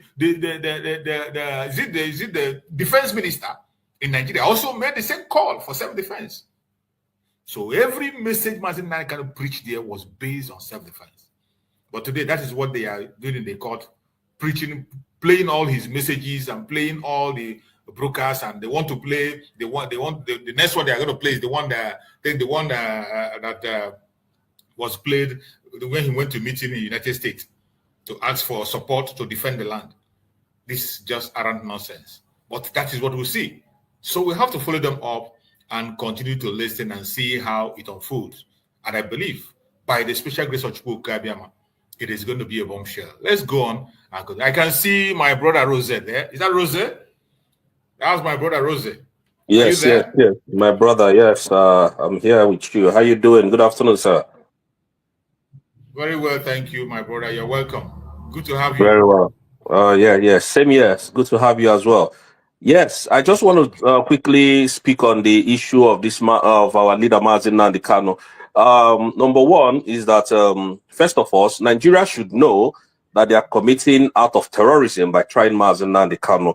A way and manner Mazi Nnamdi Kanu was brought back to Nigeria really matters. So there is no competent court of jurisdiction in Nigeria that has jurisdiction to try him. That is number one, and I want Nigerians to know that. So whatever evidences that they're trying to provide or no evidence, I think Mazi Nnamdi Kanu is just giving them that opportunity to see where this is going to land, because it's not going to end well. Yeah, so that's just so he knows his fundamental human rights. So and they are going against this.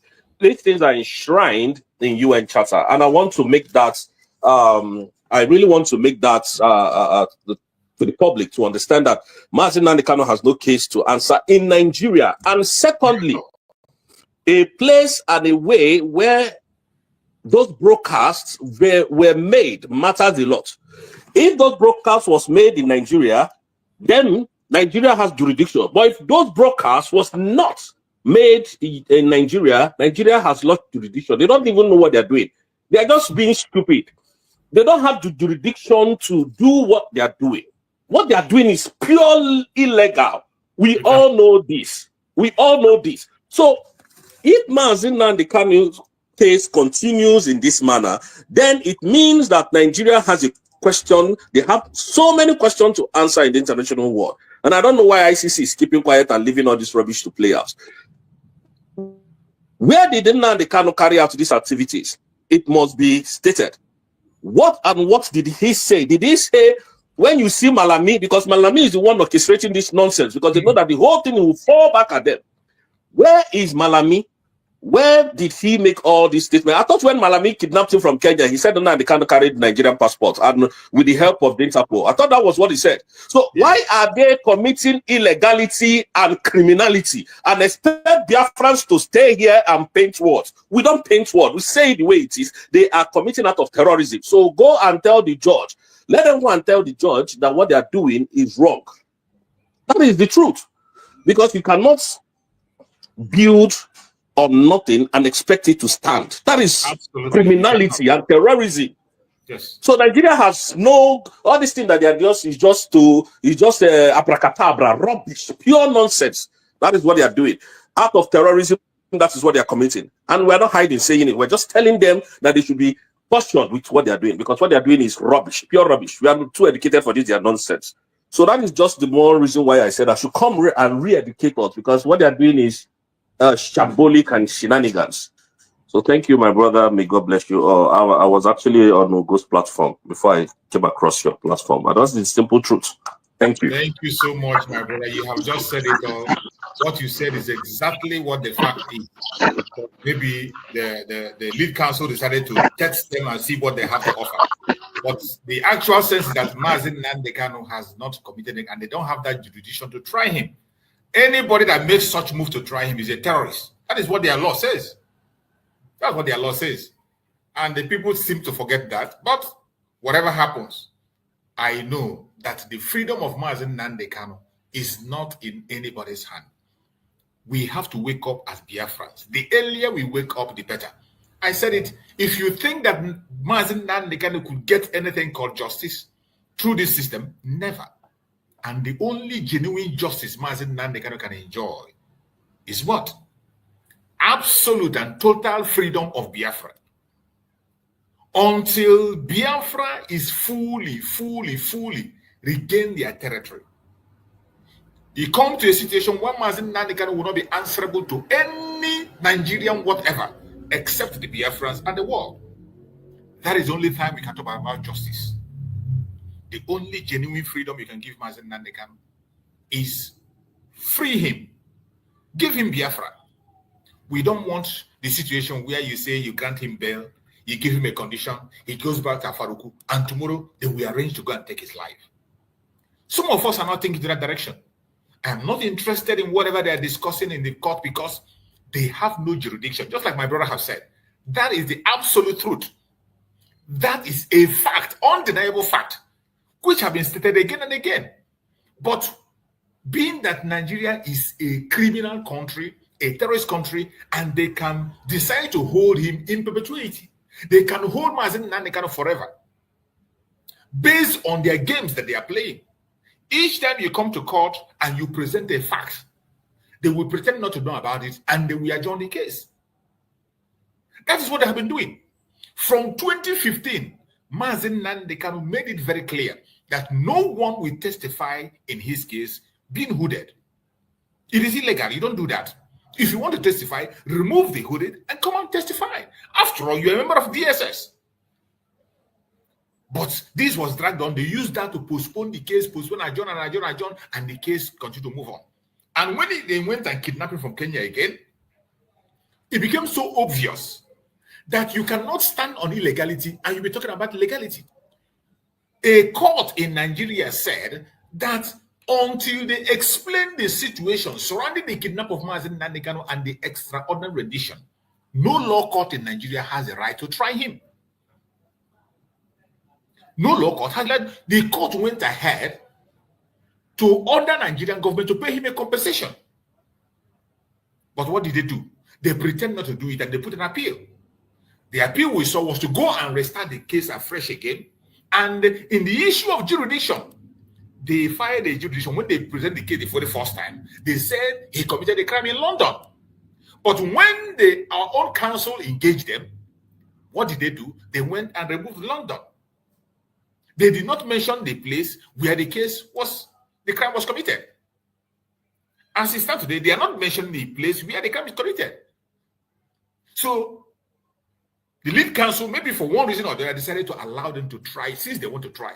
And from every indication, you have seen the clips they are playing.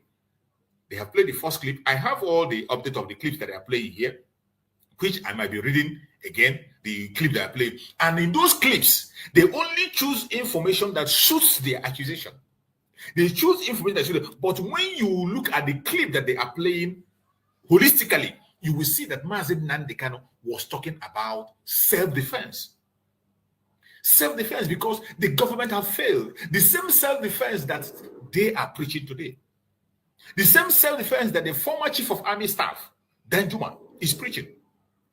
The same self-defense that the chief of the DSS is preaching. The same self-defense that even their governors are preaching individually.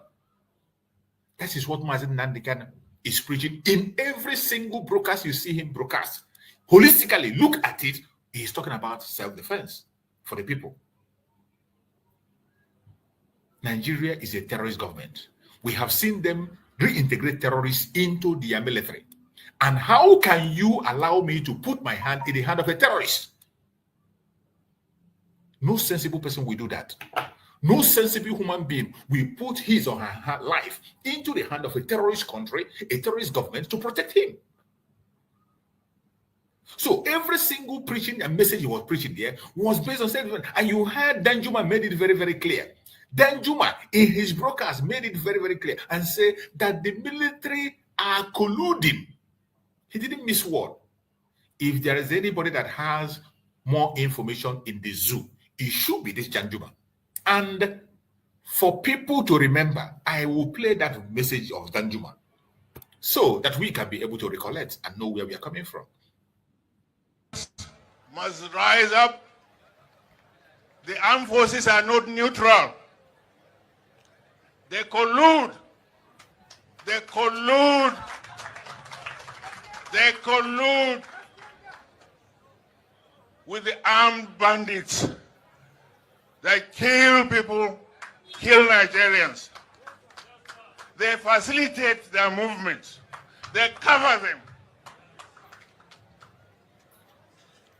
If you are depending on the armed forces to stop the killings, you will all die one by one.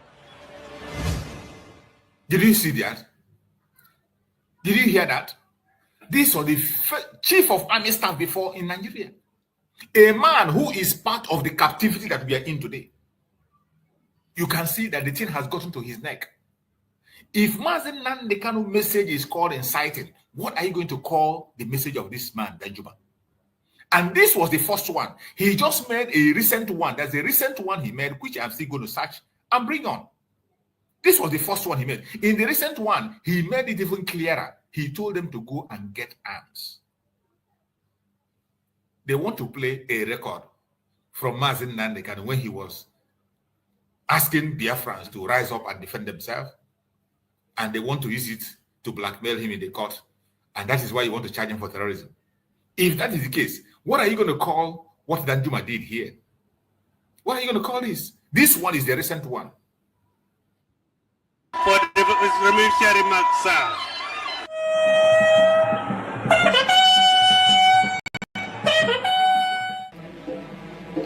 Some few years ago, I warned that the armed forces are either not capable or unwilling to protect us, and that we must defend ourselves.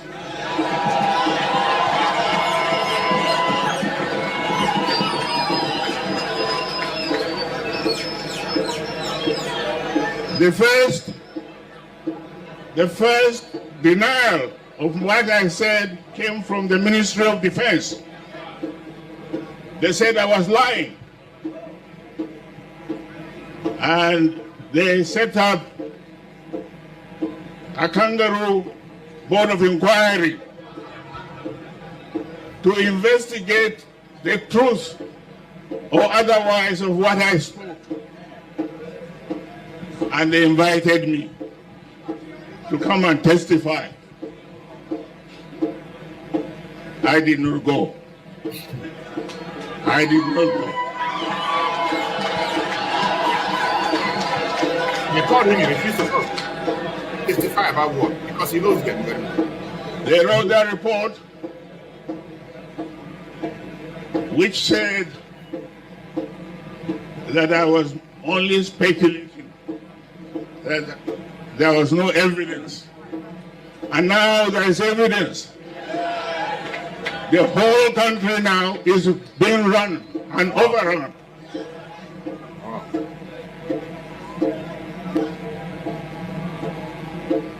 And one very clear thing that is happening is that these foreign invaders, they are not even Muslims. A lot of the casualties inflicted on the land are on Muslims. They are destroying even mosques. but they were allowed to come into the country by our government.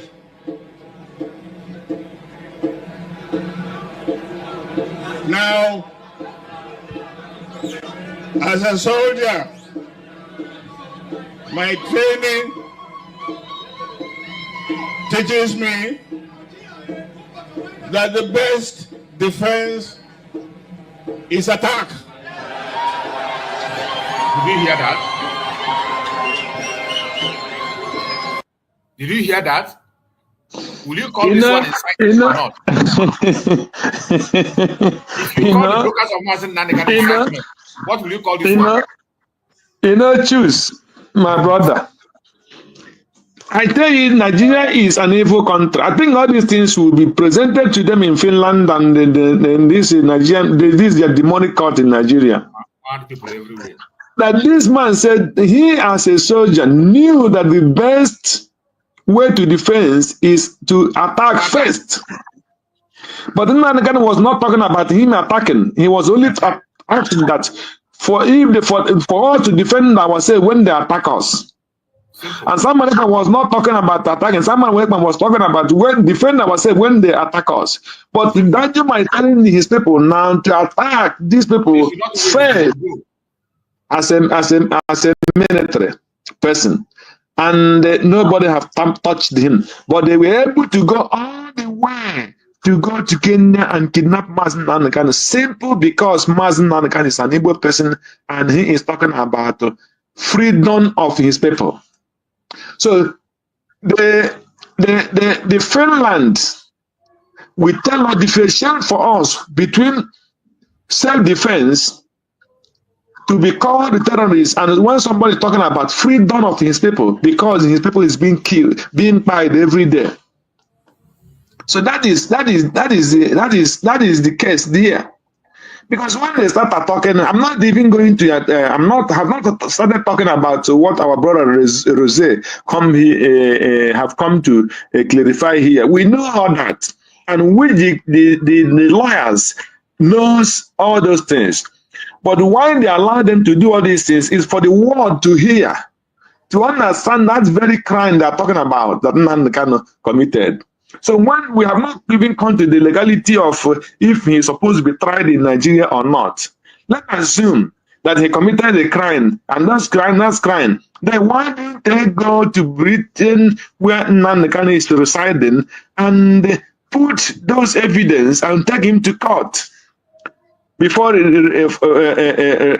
rendition, since he committed crime against this thing? Why didn't they go to the legal way in Kenya as they knew he was in Kenya? They go through Kenya and get permission through the court and present all the evidences before they start asking about rendition. But instead, they go in Kenya and they kidnap him to bring him down to evil country where there is no security, where there is no law, where there is to dehumanize render him, treat him inhuman, where they will show power of government, of evil government, because without no law or without no intent to push him, make him to surrender from asking for the freedom of his people. So it cannot happen, and it can never happen. No matter what they collide with Finland or any country in the world, Biafra must definitely come. They come too late. Thank you. Thank you so much, my beloved brother. Thank you so much. We must deal with them. Let's continue to listen to Danjuma. Let's see if Danjuma is clapping or maybe he's telling them to go and buy granite for cook jollof rice for terrorists. Maybe Danjuma is telling his people to go and buy jollof rice, buy rice and beans and cook for Fulani terrorists. Maybe he's telling them to organize a special party for Fulani terrorists. Let's see. Let's continue to listen to what he's going to say. You never can tell. Maybe he will tell his people to go and prepare a very good bed for them and put AC so that they come and enjoy. Defense is attack. Is attack. Teaches me that the best defense is attack. My training teaches me that the best defense is attack. My training teaches me that the best defense is attack.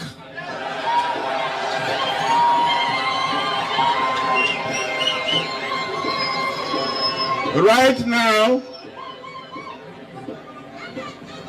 now, we are all sitting ducks. These people are armed to the teeth with all the weapons of mass destruction, and we don't have them. But we have the numbers, and the land belongs to us.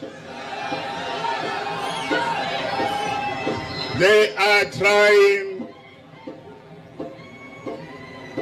to recolonize us and take over our land. Can I allow you to defend yourselves? They are trying to recolonize us and take over our land. Can I allow you to defend yourselves?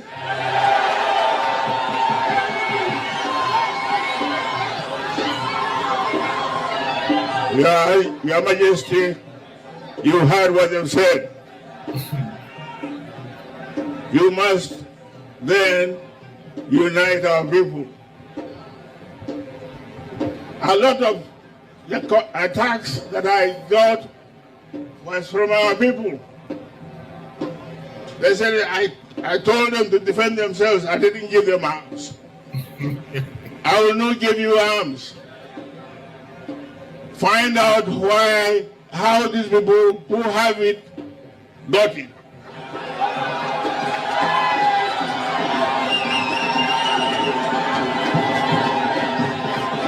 Use the same means. Use the same means to defend you, to defend yourselves. Said, you must then unite our people. A lot of the attacks that I got was from our people. They said I told them to defend themselves. I didn't give them arms. I will not give you arms. Find out how these people who have it got it.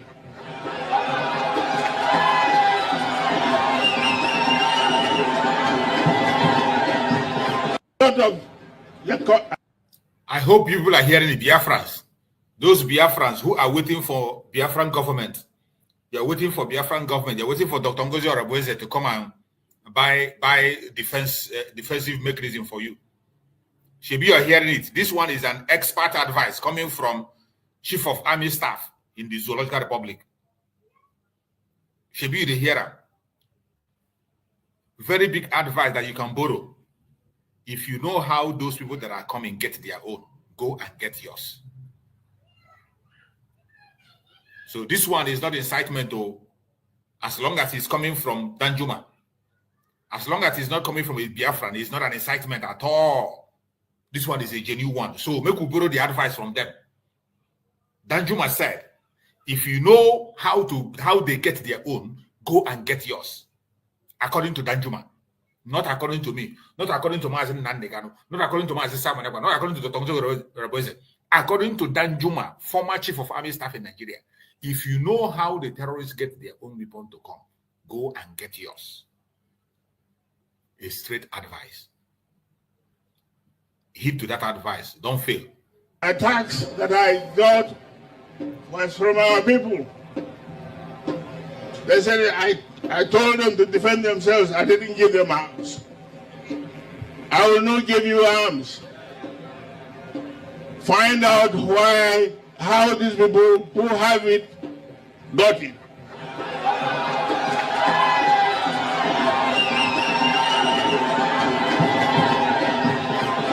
Use the same means, use the same means to defend you, to defend yourselves. This beautiful land called Nigeria, the biggest country for black men in the whole world, is being brought to ruins by absolutely useless criminals. But how did they get here? How did they get here? Most of them are foreigners. Of course, we know there are collaborators among them. Some of them may be even here.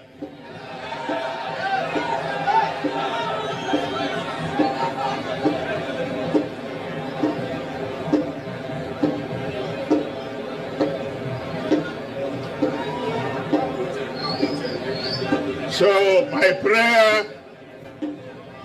is that God Almighty that has given us this land will give us the courage to face up to our enemy and locate where he is and root him out, drive him out of the country.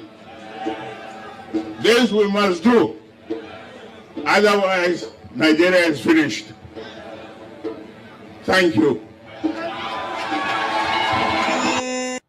So, everyone that is watching across the world, what you have from Danjuma, I don't know what you will call it. If you call the brokers of Mazi Nnamdi Kanu incitement, this one of Danjuma is a Christmas celebration. You call it inauguration of a Peace Summit. That is it. But I bet you they have nothing to do. But since they want to test their ability, the lead council, in their own wisdom, have decided to allow them to fool themselves. Let the whole world watch. After all, let the whole world watch what they want to talk. And they have played the second audio. The second audio that was played in the court on the case of Mazi Nnamdi Kanu. The audio broadcast plays. Mazi Nnamdi Kanu speak about the protests happening in Lagos. They are killing us right now as we protest in Lagos. Kill them if they kill you. Police are killing us, and the Lasamaja police station has been burnt down. They created anarchy, and we won't let them. Ambush them where you can. We are at Obibo Express. We are at Obibo Express. Protest now, a caller said. We are at Obibo. Protest now, a caller said. This is one of the audio, the second audio that I played. This is the content of the second audio. The second audio also continued. He said, can you hear the caller on the line? Mazi Nnamdi Kanu was asking on that broadcast, which he made during the NSAS. This NSAS broadcast. Say, can you hear the caller on the line? Mazi Nnamdi Kanu was asking, can you hear the caller on the line? Because it was a caller that was complaining what was happening. A caller called in to the program. The first one I read was a caller. A caller called in and was saying all those things. And Mazi Nnamdi Kanu was asking, can you hear a caller on the line? He was telling the world if they can hear. Because the caller was mentioning the atrocities that was happening that the government is committing. The caller called in and the caller said they are killing us right now as we protest in Lagos. And Mazi Nnamdi Kanu responded, if they kill you, you kill them back. Police are killing us, the person said. And the Lasamaja police station has been burnt down. They created anarchy and we don't let them. Ambush them where you can. We are at Obibo Express. So these are callers that called in. When they called in, and Mazi Nnamdi Kanu was responding. I am calling from Ikeja. Another caller called in. Caller attack. I am calling from Ikeja, and Allen Avenue is blocked. There is no attack. I am calling from Ikeja, and Allen Avenue is blocked. There is no attack. The security agents are killing in Ilenanwa water line and other places. These are reports of people that were calling in and we were giving report on the live program of Mazi Nnamdi Kanu, what the Nigerian police were doing. And when these kind of things are happening, when the innocent people are being murdered in cold blood, do you expect them to keep silent? Do you really expect them to keep silent? I have no need for anything in life. I was born so that Biafra may come and freedom for the Middle Belt for everyone. This is what Mazi Nnamdi said. When the called in and all the complaints were coming in, Mazi Nnamdi Kanu said, I have no need for anything in life. I was born so Biafra may come and freedom for the Middle Belt and for everyone. That was the response of Mazi Nnamdi Kanu. The second audio continued to roll. In that second audio, he said, you can go on. Mazi Nnamdi Kanu, caller from Aba, they are coming to kill us with impunity. And they are killing us right now. A caller from Aba was telling Mazi Nnamdi Kanu that they are coming to buy us, and they're buying us in Aba. MNK, anything you have as a weapon, use it and buy them. Attack them. The evil must stop. This was as a response to what was happening at that time. Somebody called in. If you, assuming you that is watching me on this program, you left your family at home. All of a sudden, you got a call that somebody is attacking your home, your family, that people are dying. Your first son have gone down, second son have gone down, and the only one that survived, you're on call with him. What are you going to tell that person on call?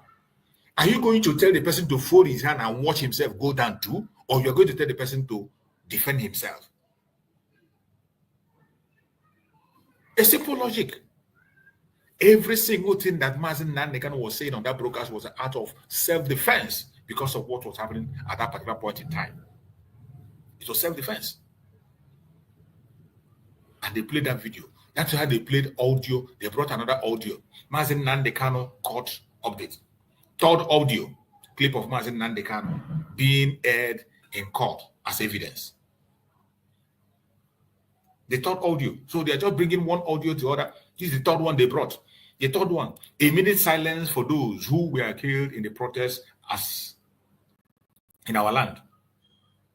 We will remain internally grateful to them for defending us. That was a prayer that Mazi Nnamdi Kanu made before he started. A large number of Biafrans were slaughtered while the world turned a blind eye, which is true. We shall honor those who have passed away defending us.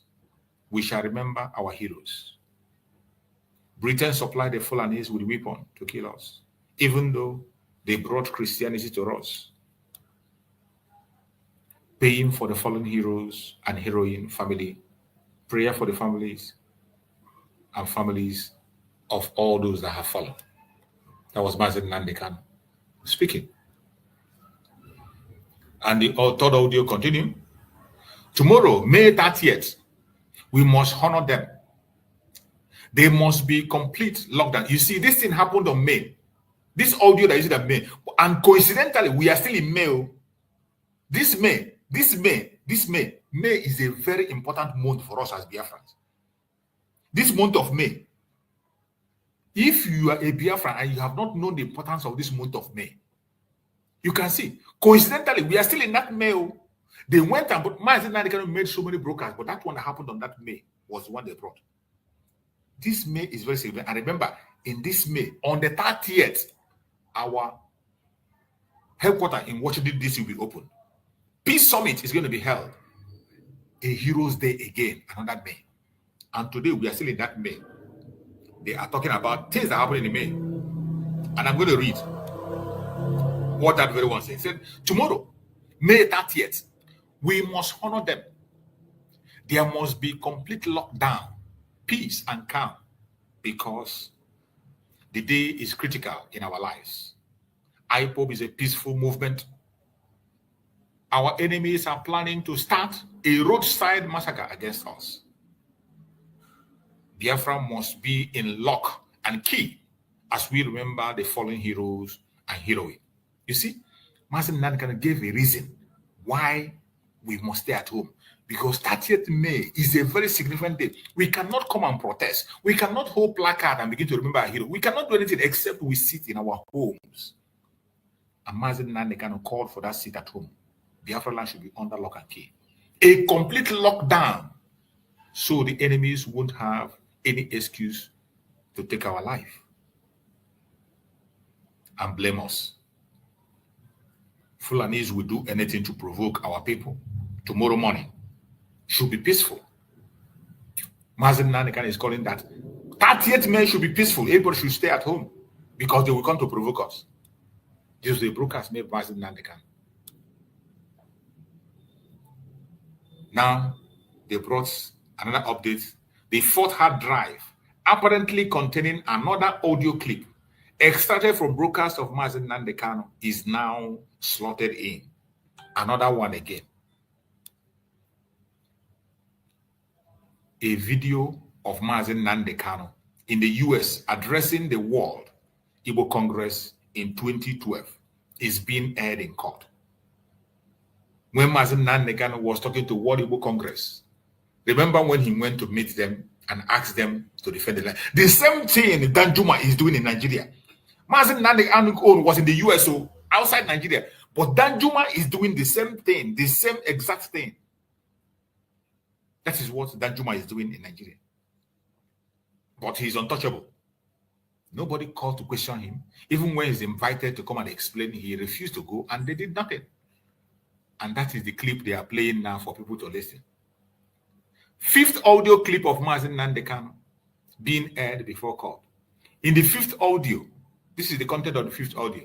Every Hausa land is occupied by Fulani. Many years ago, they were Fulani. Now they proudly saying they are Fulani. They were Hausa. No, many years ago, they were Hausa Fulani. But now, they proudly saying they are Fulani. No more Hausa Fulani.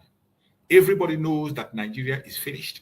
Can you imagine Fulani telling you, Yoruba, if you remove Fulani from your forest, we will destroy you? Can you imagine that?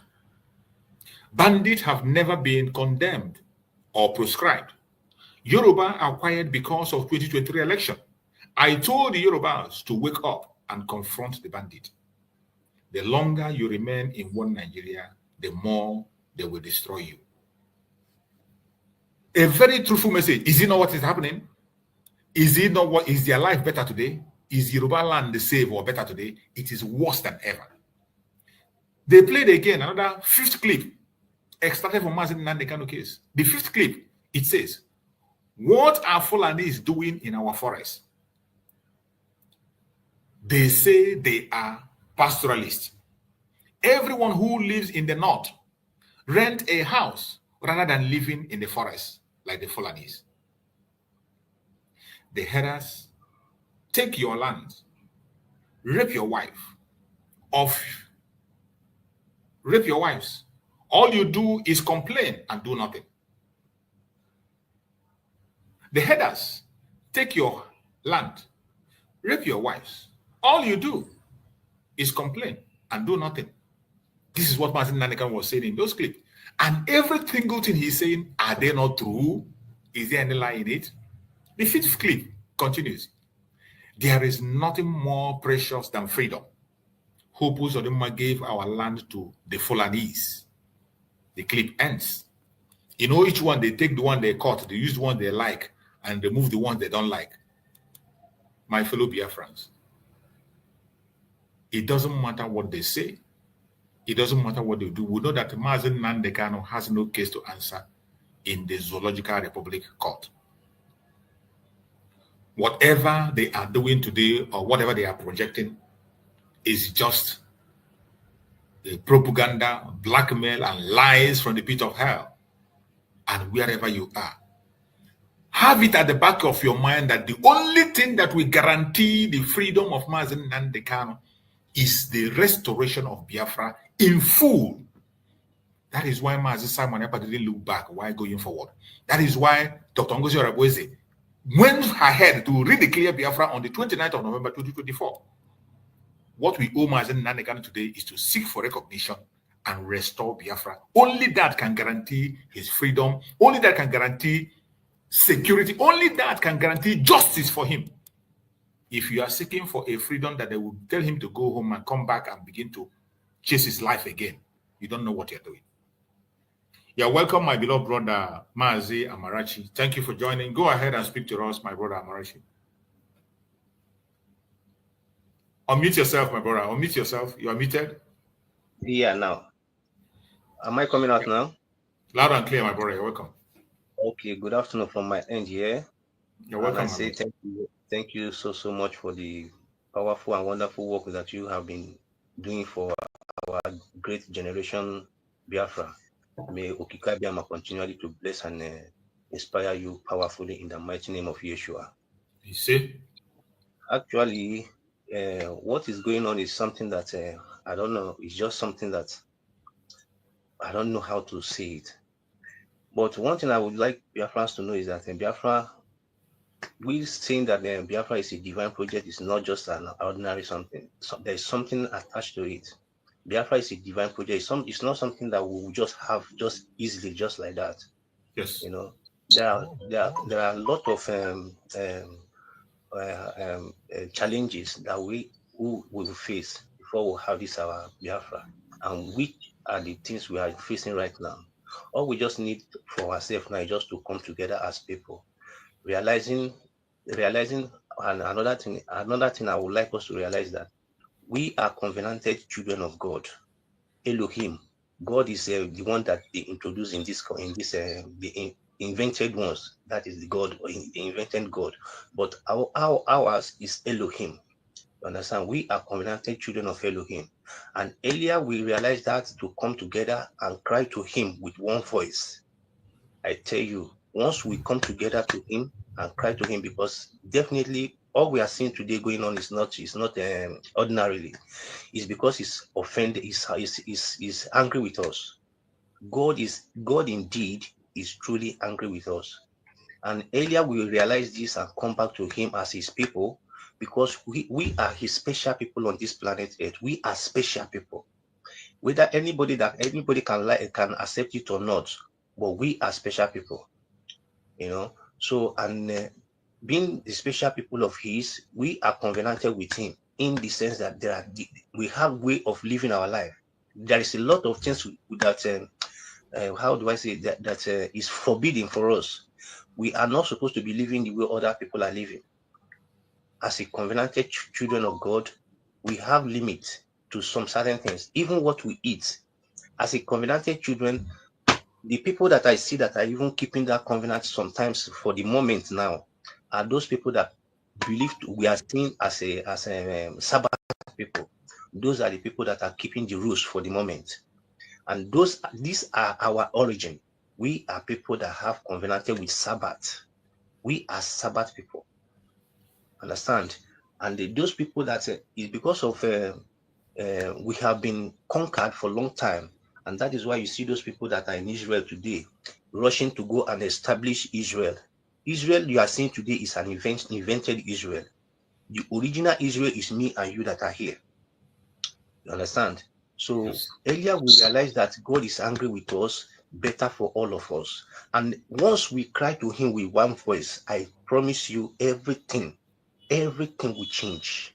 Once we come to him as people, as his own people, and cry unto him, definitely things will change. And nobody, no authority in this world will be able to stop us. It's a promise I'm promising our people, because this is something I knew very perfectly well. You understand? That is our problem. You know, unlike we see it in the book of Daniel, chapter 7, verse 25. He said they are going to change the time and season of everything. You understand? And which is what we are just seeing today now. You know, and who are those people that are going to change the things and the rules, the times and everything? All you kind of today as in the Catholic, all you kind of today as Papa. You understand? Those are the people that will change the time and listen, the time and season, just as it is written here in the book of Daniel, verse 7. Chapter 7, verse 25, he says, and he shall speak great words against the Most High, and shall wear out the saints Oh, yeah, we are out now. We are going out totally.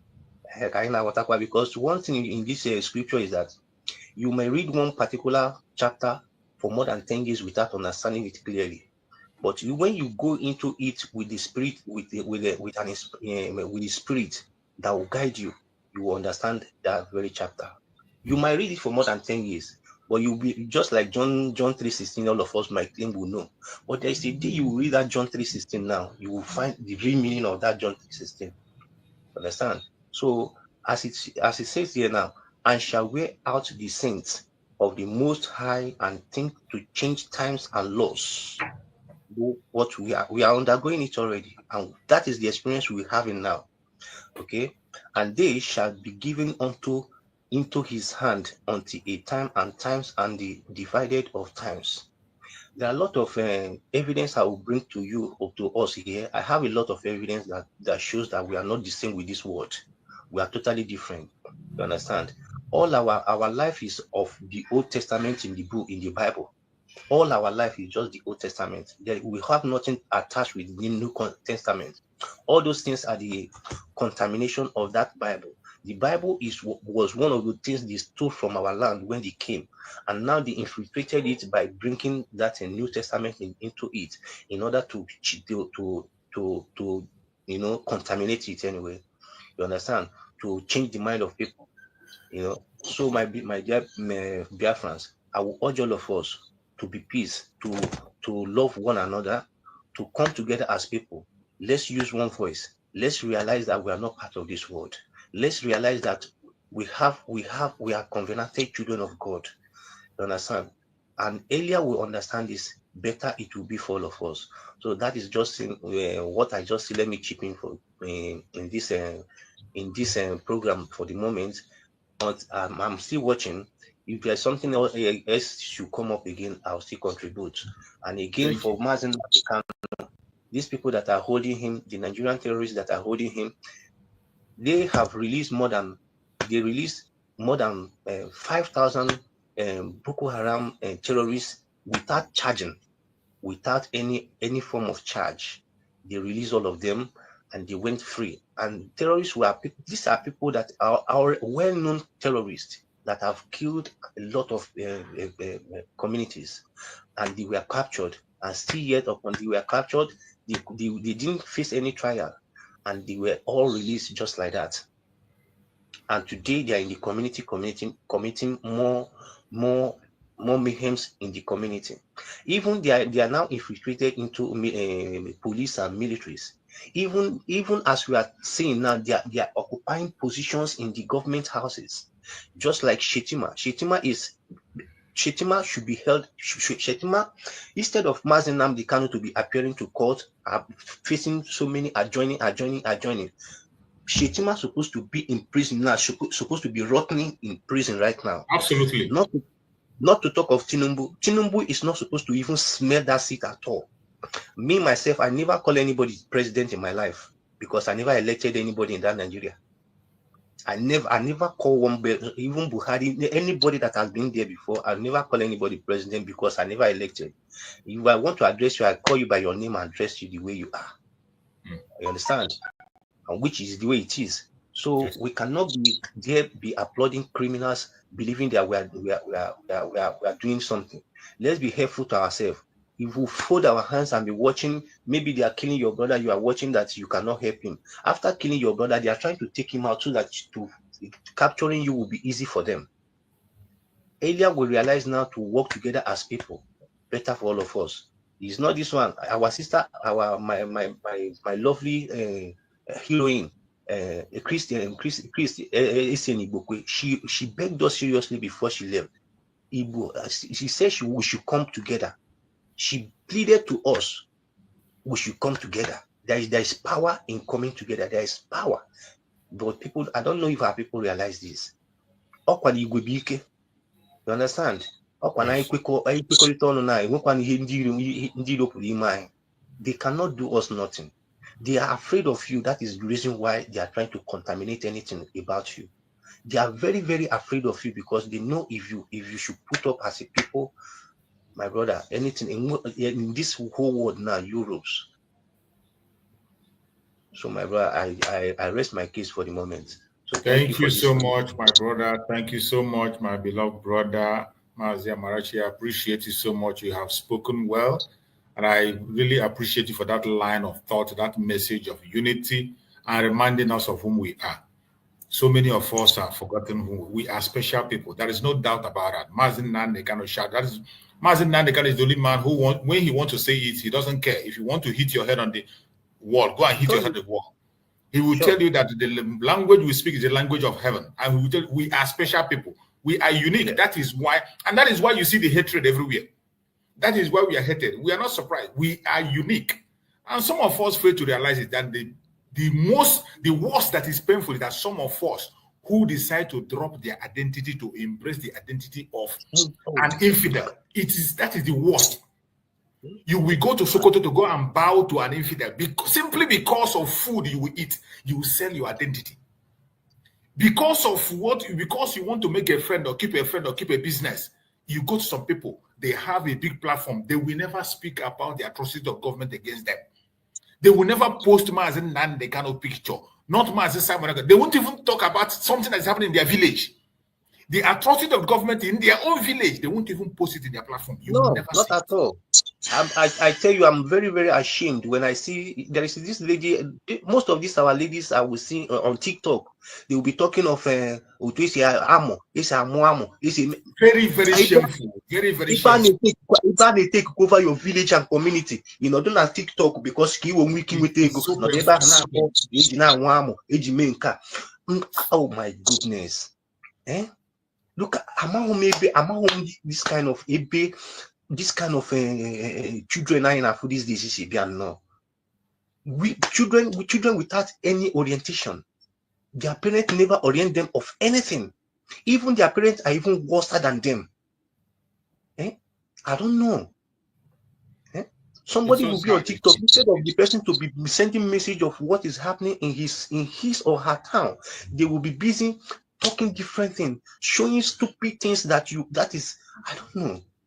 I just pray that God should help us to, and may God help us. It's really sad, but we must continue. We must continue. Nobody should give up, and we'll continue to fight it until we get to our destination. My beloved sister Ojugo, I can see you there. Take the mic, my sister Ojugo. Let's hear you. Okay, Brushers, good morning, my brothers in the house. I know I joined very late. Wednesdays and Thursdays, you know, I drive down to office, so that's kind of delaying me a lot from joining. You know, so but I'm just I don't know. Are you? Is it conclusion that you are now, or? You can go on. Just go on.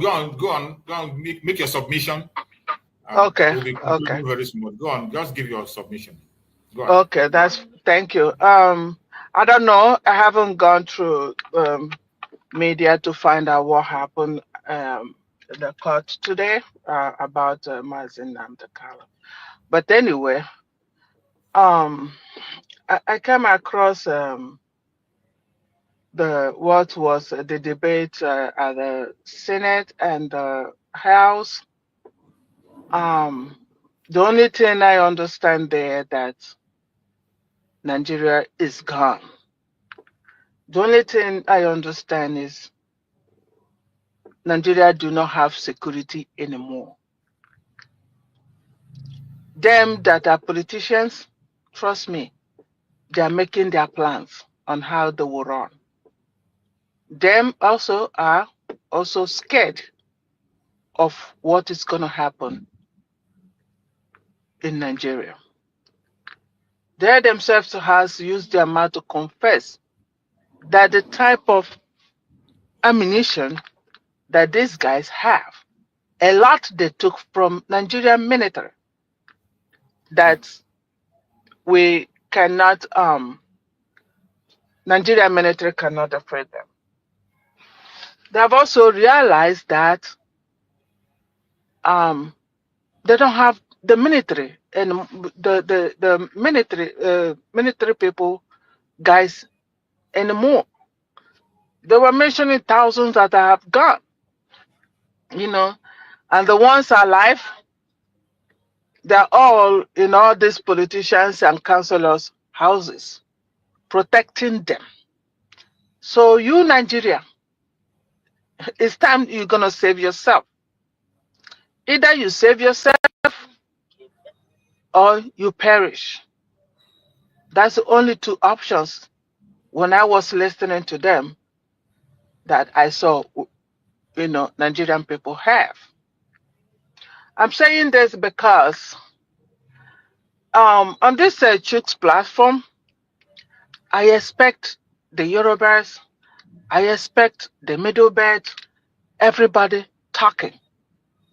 Everybody talking. Because this is no more Biafra thing. Exactly. This is no more Biafra thing. And if we don't get up, okay, love you, baby. If we don't get up, we will be swallowed. Like everybody will be swallowed into this. And them themselves open their mouth and say, this is not about religion. It's grabbing, conquering. And people are still looking at Tinubu's face. Love you, baby. Yes. Looking at Tinubu's face, there is a Yoruba man. Now, no, Nigeria is gone. So, our leader Nnamdi Kanu is standing there with all this stress. Go in, go out, come today, come tomorrow. Because of he wants total freedom. And that's what all of us should be doing. To stand strong to what you want. You have to learn to stand strong to what you want. Stand strong to your ideology, to what you believe, to what is good for you. So I don't know. Sometimes I seem like our people don't get it yet. The whole people in that zoological country, Bongo, don't get it yet. That those ruling them, they got it, and I'm sure they're making their plan. And that's why they're grabbing as much as they can to run away. And they will give them visa anytime to travel to UK. So, people need to, different voices now need to come up, speak up. You are gone. Your leaders know that the country is gone. So, you better get up. You better speak up. You better come together. Find out, how do we survive this? Fighting Nnamdi Kanu, fighting Simon Ekpa is not the solution. Or Dr. Ngozi is not the solution. Your towns and village will be swallowed in just a short period of time. A short period of time. So, unity, unity, unity. And Dr. Ngozi Orebeze has called, for unity on May 30th. Everybody, if you can make it, it's good. If you cannot, it's a call for unity. You can do it anywhere you are. Unite, have that strong mind. Let's come together, fight this once and for all. That is only solution. Only solution to defeat these terrorists. Your leaders, they are terrorists. They are all terrorists. If a vice president is a terrorist, so who is that place that is not a terrorist? Because the governors will see them, they don't kill them, they don't arrest them, they don't do anything. Even if the citizens got them, hand them over to police, they are being released. You can see that everybody there who is a politician is a terrorist. So, people leading you are terrorists. Gumi should be the one standing trial now, but Gumi is not. And they're just harassing an innocent man in and out, in and out. Somebody who the first person said, we did not find anything gone. Anything that link to terrorism. So what charges are you guys doing again? Is it not enough evidence to say this guy should go because you were charging him for terrorism? Now, there is nothing on him that shows that. So what are we still doing? So, my people, let's stand together. Whether you're Yoruba, you're Hausa, pure Hausa, you're Igbo, whatever you call yourself, stand up or you'll be gone. Thank you. Thank you so much, my beloved sister. You just nailed it. You have spoken well. I appreciate you for that submission. Thank you so much. And we can see that the case of Mazi Nnamdi Kanu have been adjourned to tomorrow again. After many playing of most of the broadcasts he made, he played many broadcasts, and the video he made when he went meeting with the group in United States. So after all those, now they have now postponed the meeting, the case to tomorrow, adjourned. By tomorrow, the Council of Mazi Nnamdi Kanu will now cross-examine everything they have presented, and we will proceed from there. This is the update coming from... The man handling this case said he will try and end this on the 8th. Yeah, on the that's what they said, but from every indication, let's see. I'm not sure it's going to end on the 8th because what Lawyer Michael just wrote here and as an update, he said Mazi Nnamdi Kanu's case has been adjourned to tomorrow for continuation of hearing. Today, the prosecution evidence in chief comprises primarily of Mazi Nnamdi Kanu broadcasts dating back to 2015. Their relevance will be tested when we begin our cross-examination, hope by tomorrow.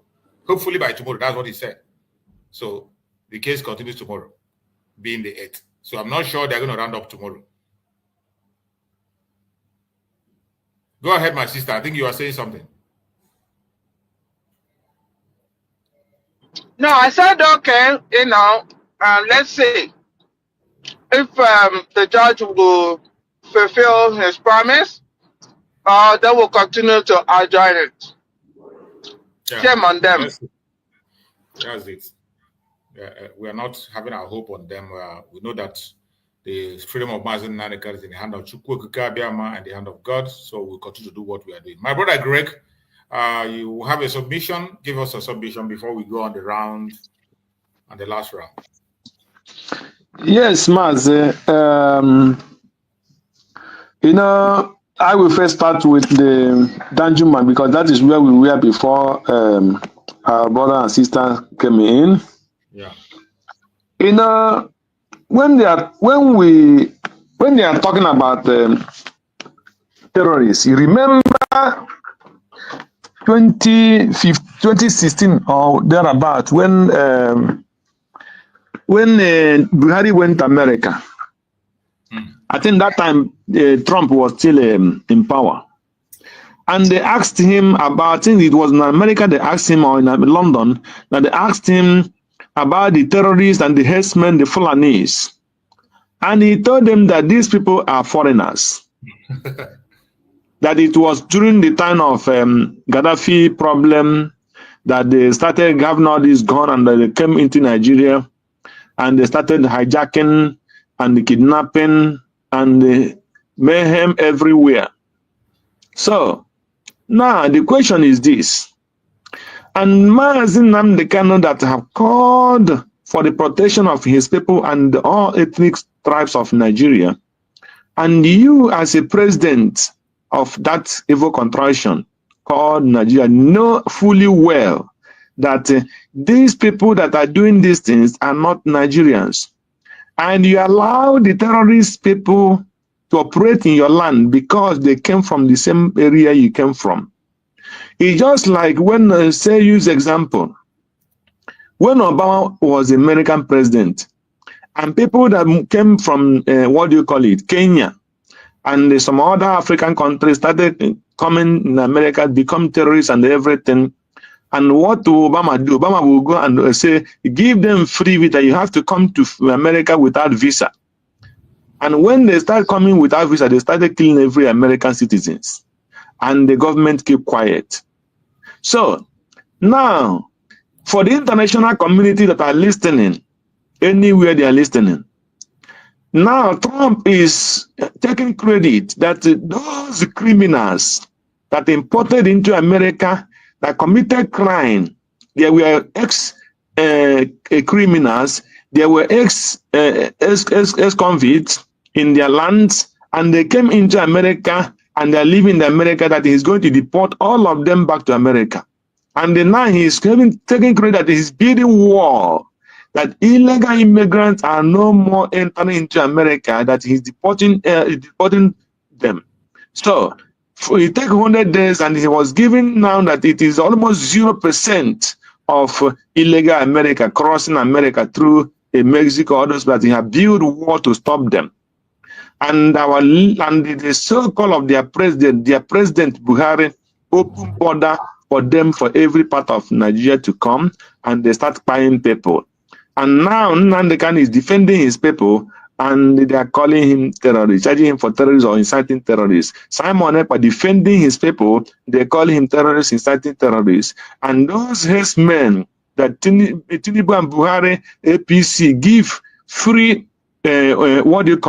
free visa, without anything to come into the land. When they come into the land, the military will prepare an ID card as a visa for them in the land. Nobody should control them. When they finish, you go inside a military barrack and take their refuge. Nobody will arrest them. Nobody will tamper with them.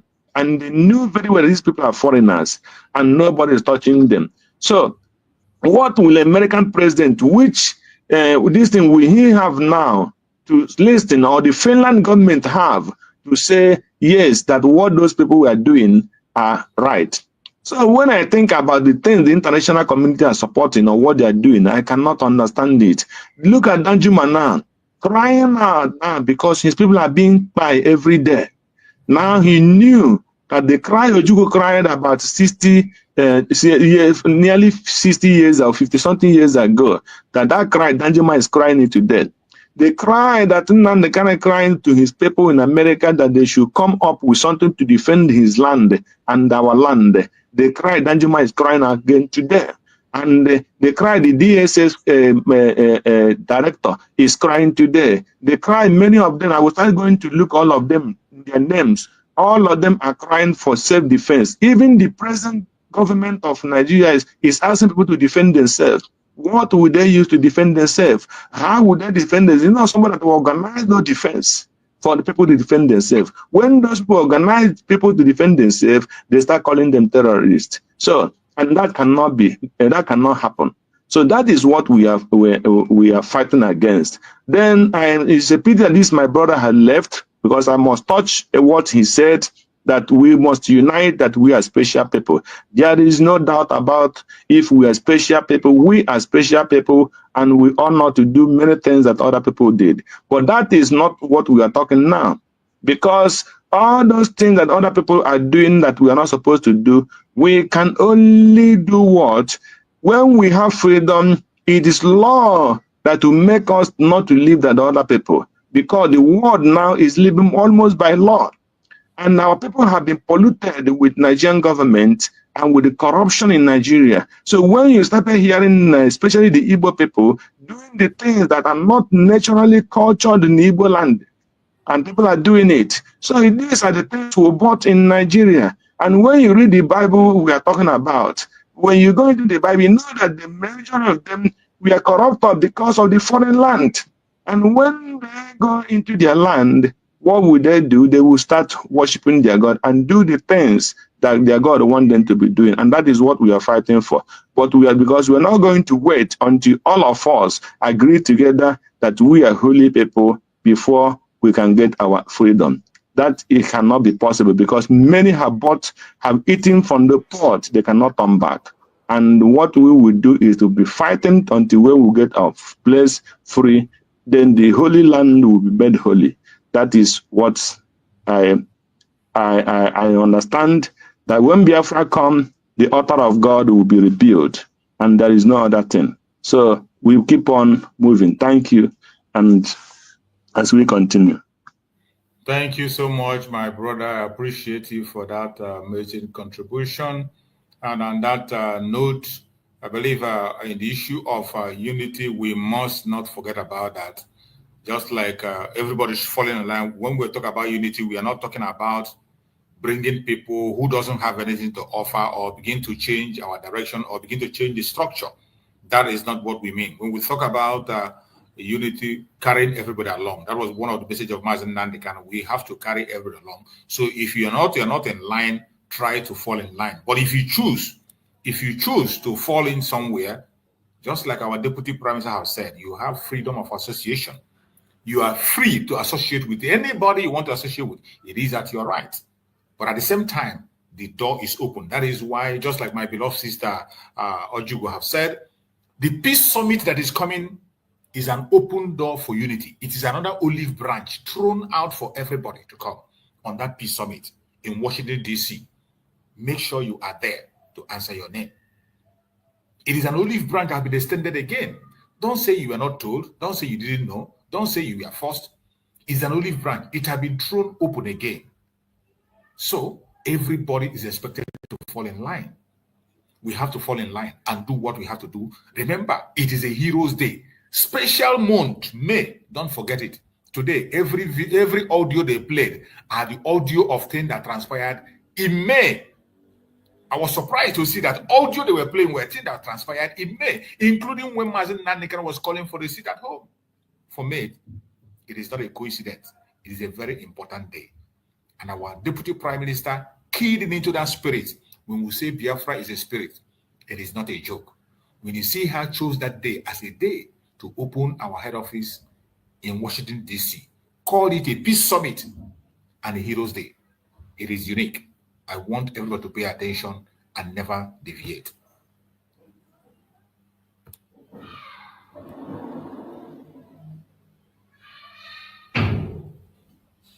We dey rise like sun, no fear for our land. We go stand together, fight for freedom now. No surrender. This day is more than just an opening. It is a call for peace and reconciliation. Join us at the first ever Biafra Peace Summit, where the past and present voices for Biafra independence come together. No segregation, no division, just one people with one purpose. An occasion to voice our differences, resolve them, and stand stronger as one people.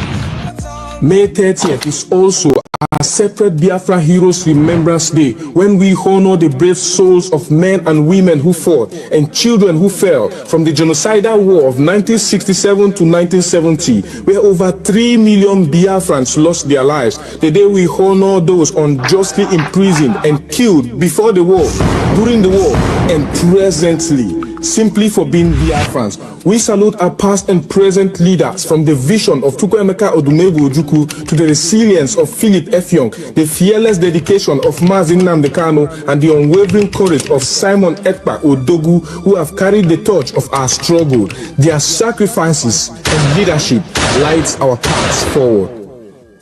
As we all know, for far too long, we've endured suffering at the hands of our enemies and division from within. This summit is power-packed to heal those wounds, to uproot seeds of discord planted among us, and to unite Biafrans across tribes, regions, religions, and political views. Together, we are unstoppable. Be part of history.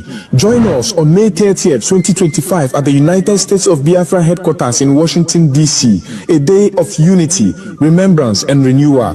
Biafra rises as one strong nation, bolder together. Venue, 11726 Connecticut Avenue, Northwest Washington, D.C. Time, 3 p.m. Biafra time and 10 a.m. Washington time.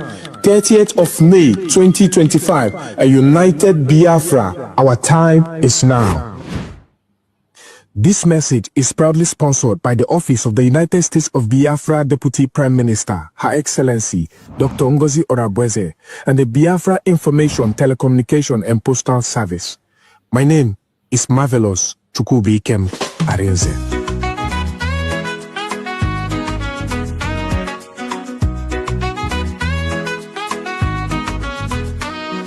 We face many things, we don't fall. Them took Nnamdi Kanu, but we stand tall. Simon Ekpa, them catch you still they strong. We go rise higher, no place for wrong. We no go fall, we go stand. In unity, we hold the land.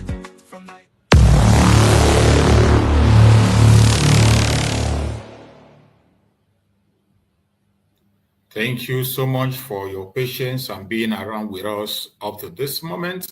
And we are going to be rounding up on the program. But before I go on this roundup, I'm going to play some videos that is going to be to guide us. From there, we can get our closing remarks, and then we prepare and wait for tomorrow. Tomorrow, our Supreme Leader is also coming to court tomorrow.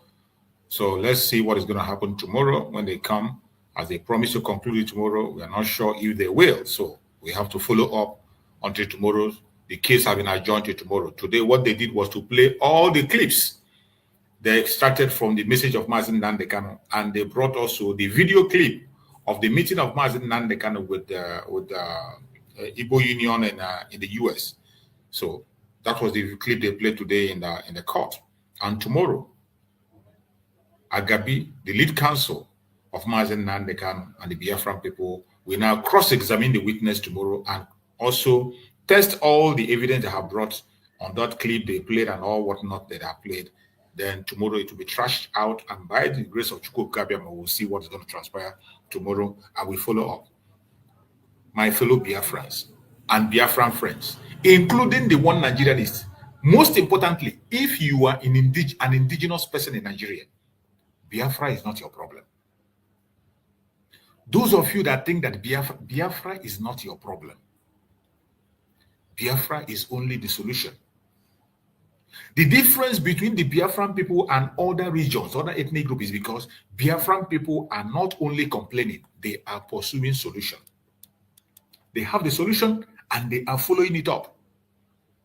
But some other regions, they know this problem, they are in it, they feel it, even more than the Biafrans, but they have no voice to speak, nor to pursue solution. They can talk so much about the problem. They explain the problem. They narrate it. It happens with them. They are first-hand witness of the problem, but they don't have solution, and they are not ready to pursue the solution. But in the case of Biafrans, we can't be silent. The difference between us and other regions, the Oduduwa, the Middle Beltans, the Northerners, is solution. Biafrans are not only complaining or crying. We are pursuing solution, and the solution is the dissolution of the Zoological Republic. Disintegration, everybody to your tent, O Israel. Peacefully. It is not out of hatred. It is not out of greed. It is not because of our resources. It's not because we are too smart. It is to save life. Just to save life. The North, be on your area. Practice what you want to practice. The Southwest, be on your own. The Middle Belt, the Biafran people, everybody be on their own, grow in their own space, at their own speed. We can still do business together. We can still intermarry. We can still do whatever we want to do together. But let everybody know their boundaries and respect each other. That is what we're asking for. And that is the lasting solution to the problem of the Zoological Republic. Stop hating the Biafran people. Stop seeing Biafran people as your problem. We are not the problem. We are the solution. And if you think we are the problem, I want you to listen to this video I'm about to play. This is the grievances and one of the reasons we can never, ever continue to be in the zoo. Pay attention to this video. Maswen, who happens to be the chairman of the Senate Ethics and Privileges Committee, was disbarred for life in the United States for fraud and dishonest conduct. A lot of them have cases with EFCC. The Senate president is one of them. He was accused of embezzling 100 billion naira during his tenure as governor of Akwa Ibom State. He was also part of the list of 58 former governors accused of looting over 2 trillion naira, many of whom have found National Assembly home. The reality right now is a retirement home for current criminals. The alleged criminals, yes. Don't gang up within the National Assembly and then create laws or create rules, not laws, rules that protect themselves. The former Speaker of the House of Representatives, Femi Gbajabiamila, was also reported to have been disbarred in the United States. Senator Maswen fled the U.S. after FBI linked him to $25 million bank fraud. Imagine such a person heading the Ethics Committee at the highest law-making body. We are going to get to the point where we can tell people that you cannot go to the National Assembly if you have a questionable character. This is part of the grievances where we cannot be part of the zoo. Every single person connected to the drug baron president, they all have criminal cases in the United States. It's either they have their criminal case in the United States or they have it in Nigeria there, or they have it elsewhere. These are a bunch of criminals that have gathered together to continue to hold people captive. And there is nothing you can do about it as long as you continue to confess Nigeria. The only people that have the right and power to rule Nigeria are fraudsters, criminals, bandits. If you want to have a sane society, disintegrate that zoo and let people go their separate ways. I want you to hear another person that you will think is reasonable, another criminal performing his own criminal agenda on a different. You will not believe that this idiot will be supporting criminality. Even go out of our boundary, cross to the northern part of Nigeria to talk to our brothers so that he will get his second tenure. Tinubu is a good person. He has the experience to do everything to carry this country to the higher level. I am traveling across all the northern states to appeal to them. Buhari spent 8 years now. So you don't want anybody to cause any problem. Let Tinubu have his own 8 years too. And then we look for another person to come in. There is no need for anybody to say, no, we have the monopoly of power. No. We must allow Tinubu to rule his 8 years, which will appeal to everybody. And by the grace of God, everybody will support us. Like the traditional rulers and everybody, both small and young here, who have endorsed Mr. President for his second term. The duly elected governor of Rivers State is coming back. You know, I may likely have a problem with my brother Paul, who you can refer to as my boy. The problem between Wike and Fobra is boy and Oga. And there is no way. Our president is one person who has been protecting democracy. So there is no way he will truncate it. Maybe in another few days I will be leaving for Abuja. We are doing everything, including Mr. President and Wike. Fobra is coming back as the duly elected governor of Rivers. You can imagine what this clown is saying. Some of you who don't know who this guy is, the person that is speaking here. That is Tompolo. You can imagine what Tompolo is saying. A man who is supposed to be fighting for the freedom of his people. As we speak, his people are still don't have pipe-borne water. They don't have a place to fish. They don't even have toilet. They live on top of water. They stool on that of water and they drink the water. Look at the nonsense he's saying. He's promoting the drug baron. This is a man who is on death row in Nigeria. He was declared wanted at a point in time. This man, you see so. But later, they bargained. And today, look at him. And look at the way he's explaining the issue of Wike and Fobra, that is Oga and Boy. The same thing that Tinubu is doing in Lagos, that is what he has now supported to be happening in Rivers State. Telling you that Tinubu is a good Democrat. Look at Lagos State. How Tinubu have become an emperor in Lagos. And now, Wike, another emperor in Rivers State. And he is supporting it fully because they have given him free hand to steal on his own direction. You see how Nigeria functions. Criminals with criminals. If you are not criminal-minded, you cannot have any position in Nigeria until you show Nigeria how fraudulent, how criminal-minded you are. That you can be able to take innocent life without any remorse. Only then and then, they will put in their government. And the British, of course, will support them because that benefits them in one way or the other. It is sad, but this is the situation. What a shame. My brother, Greg, please have your speech with your closing remark as we round up on the program. Yeah, thank you, Mazi. You know, it's a pity. It's just a pity. But we all know, as long as you are once a Nigerian, you know all this game. It's just like this, what do you call him? This young man, the very dark man, that is fighting, and let me call him an activist or whatever. But you cannot last as an activist in Nigeria. They must bend you to eat from that demonic pot. Whether you, since I remove my mind from that evil country is, or was, when somebody will come to you, choose and say, I want you to write this result, take these millions. You say, no, you say, no, I don't want to put my, they will tell you, you will take this money and write it. And even if you don't take this money, that you must write it. That result. So it's better for you to take this money and write it. Because even if you don't take this money, that you must write that result they want you to write. That to show you the kind of the country that place. Is that the country you want to live in? So this Tompolo has turned into a pure criminal, an evil person against his community, against his land. Go to Ijon, go to any part of that riverine area.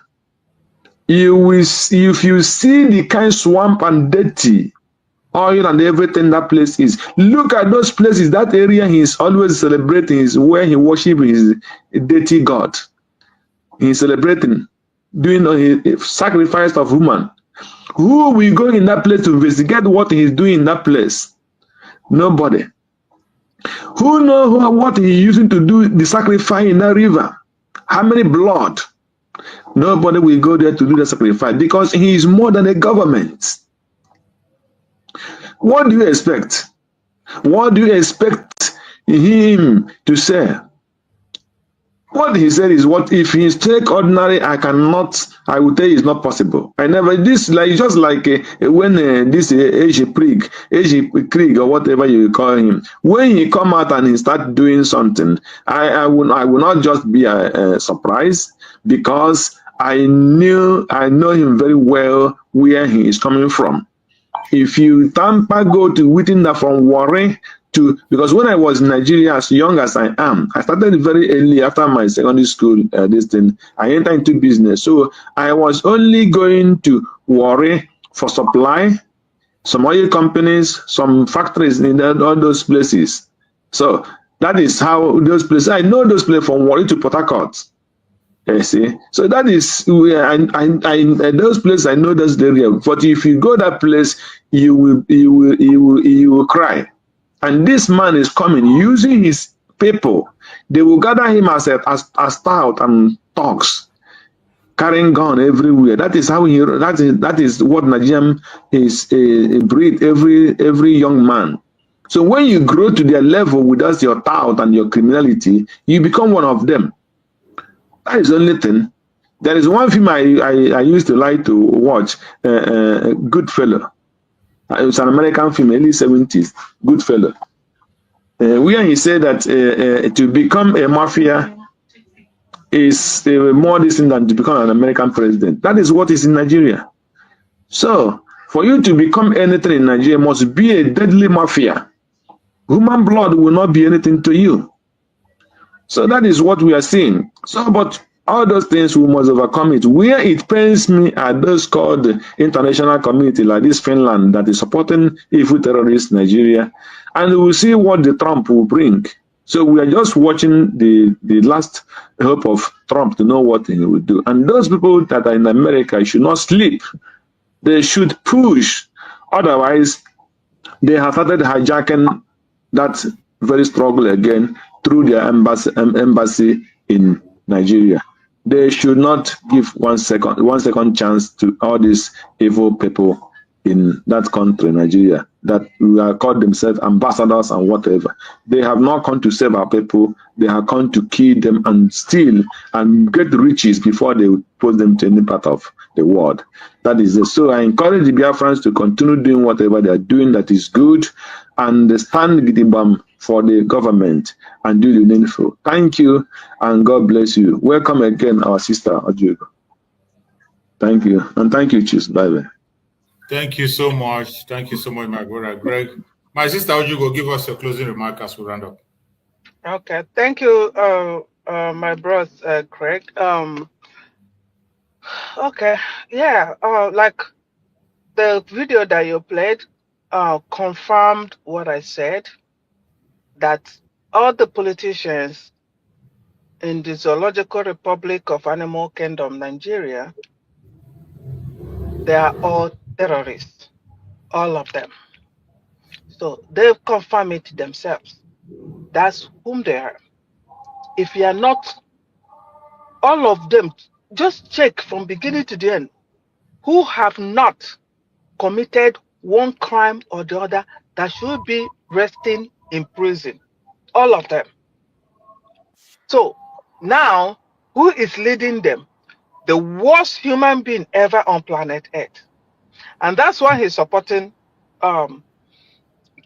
this man, what is his name? The idiot in River State.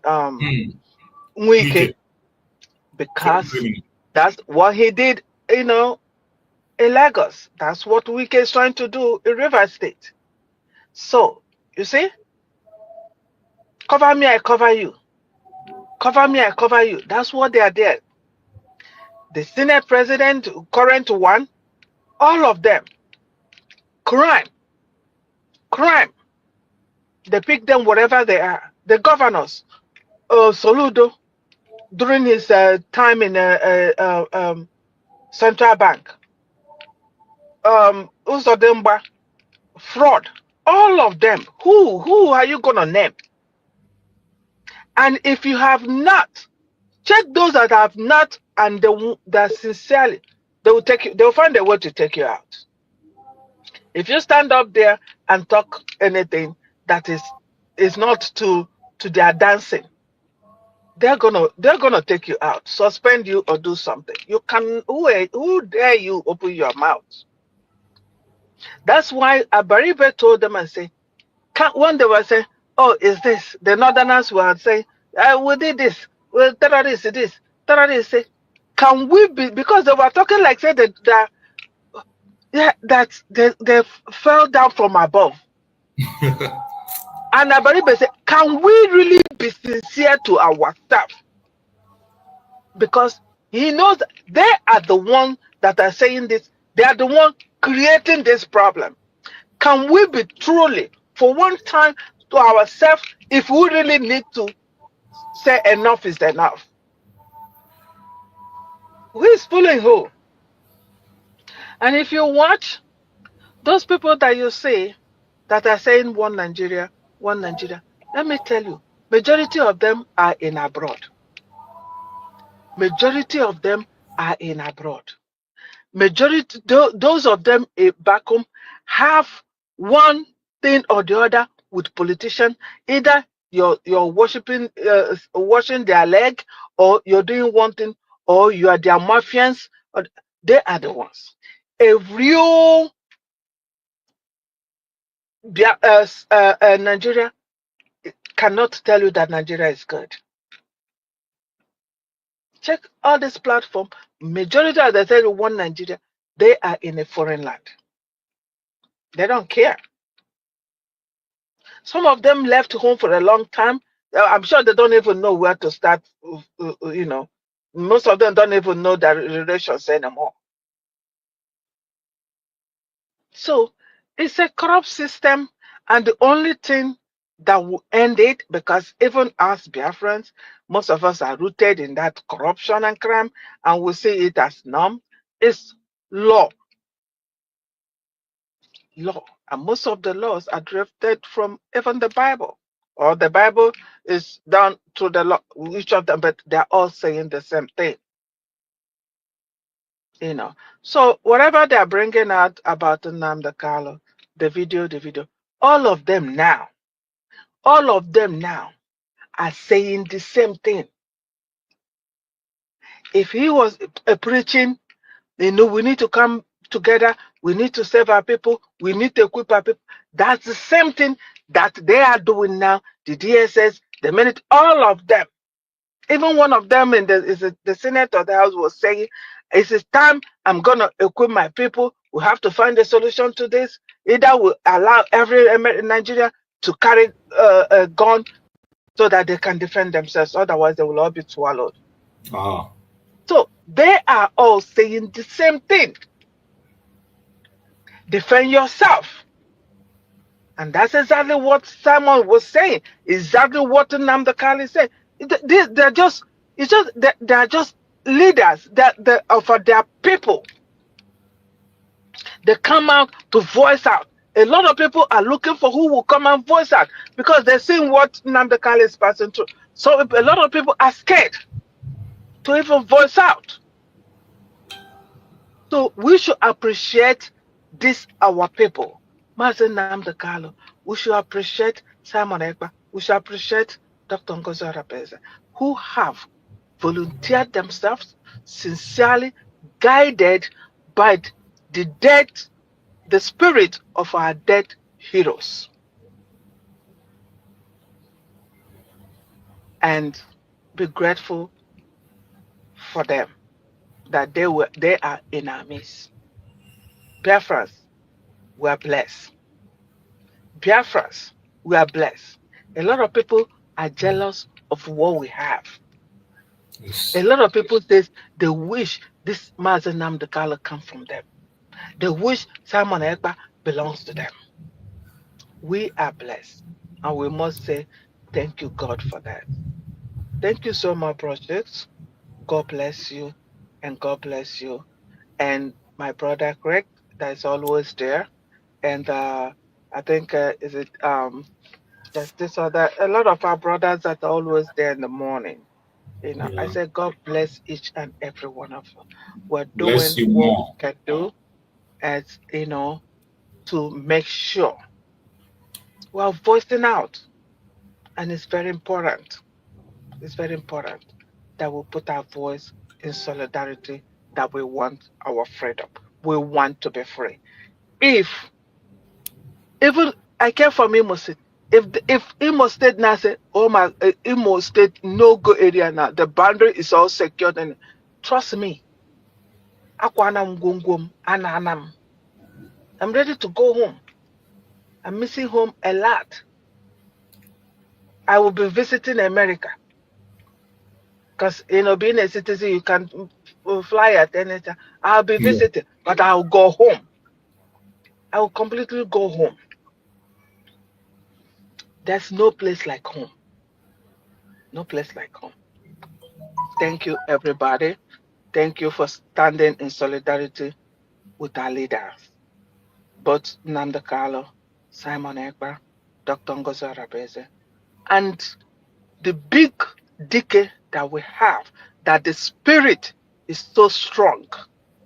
Odumegwu Ojukwu, we love you. Thank you, my boss. Thank you so much, my beloved sister. I appreciate you for that amazing, amazing submission. Thank you so much. May Chukwu Kabiyama continue to guide you, protect you, and secure you wherever you are. So, fellow Biafran, there is an update that I want to read here. One of the updates we got has to do with our Prime Minister, Mazi Simon Ekpa. So, I saw the update online on Twitter, and it's coming from one of this in Finland, but I just have to read it out. We don't have to take it for what it is, and we always wait and hear from the government of Biafra before we reach a conclusion or respond. So that X handle, it says the X post by Simon Kivohealthy report that on May 6, 2025, Finland National Bureau of Investigation, KRP, completed a primary investigation into Simon Ekpa's Lati-based Biafran activist suspect suspecting him of inciting crimes with terrorist intent and participating in a terrorist group following his November 2024 arrest for allegedly inciting violence in southeast Nigeria. Ekpa, self-proclaimed Prime Minister of the Biafran Republic government in exile, Brigade, has led initiatives like the Biafran Defense Forces and a 30 days lockdown of Nigerian government institutions in 2024, aiming to protect Biafrans from violence, though Finnish authorities view this action as tied to terrorism, highlighting a clash between separatist activism and international law.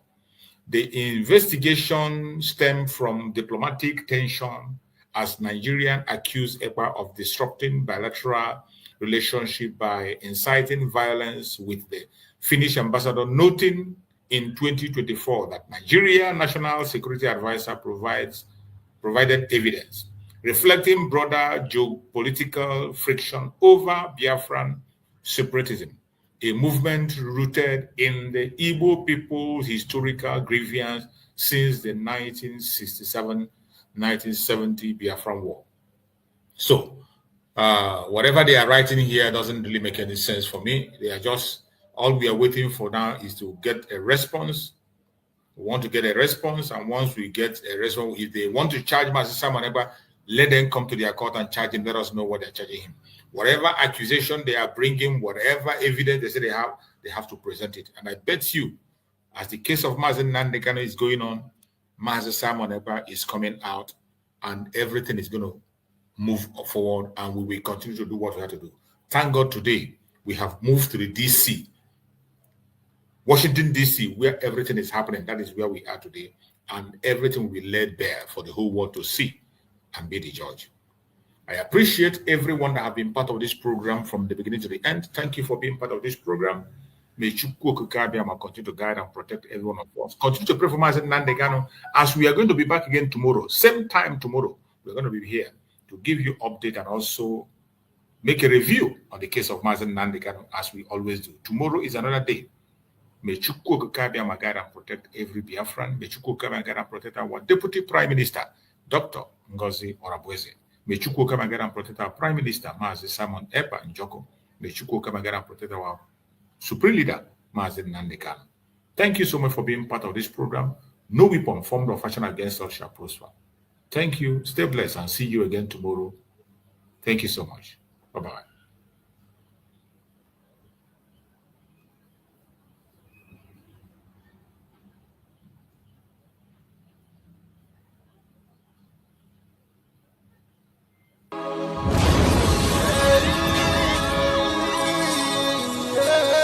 This is from Biafrans Got Talent. We are letting Biafrans know the reason why we should remember those who gave their life for us, those who died, that we may live. You died to end my suffering. You died fighting for my freedom. Your blood is the seed of redemption. You are my instigate. The deed no wrong with them. Military shots on them. 67 to 70, we remember them. 2016, 38 May, memory still lives in our mind till today. Wonder why they refuse to publicize the genocide. The world media turn blind eyes to our plight. It's time to arise, land of the rising sun. Let's rise one more time, let's rise. Yo, we will never forget our fallen heroes. Those who gave their life for us. Onitsha massacre, Iwata massacre, Aba massacre. We remember you. Alright. Tell them I got that day. Remember when me tell you say I got that day. Yeah, I remember that one that called us a Bruce Mero. Like a papa nuku, but then when we go, me tell you what I look pandi, what pandi samiro, me tell you what I day. For we just run and the rest of man, I tell you what I me never give up, me tell them I want to promise you something today. We must fight together. No retreat and no surrender. We must hold them down till the end of time. The most important thing is that we will restore Biafra. May your soul rest in peace. And I look up to the sky with tears in my heart for other Biafrans and for freedom had to die. We will never forget you as the days go by. You are always in our heart. We'll never be apart. They fought for our freedom. They died for our freedom. They fought the Nigerian soldiers in the war front without food, without guns, for our freedom, for our life, for our own good, for our children. We love them, our heroes. We want them. My heart bleeds when I saw them slain. Where will I be now if not then? They will remain indelible in my heart. Forever, forever, forever, and ever, and ever, and ever. We serve in your plantation, and the way you paid us back with your bloody starvation. We play in our history that the death of our people is the mystery. No going back to get to a victory. I had a voice now call for vengeance. I never get bombed, I'ma blow like a vengeance.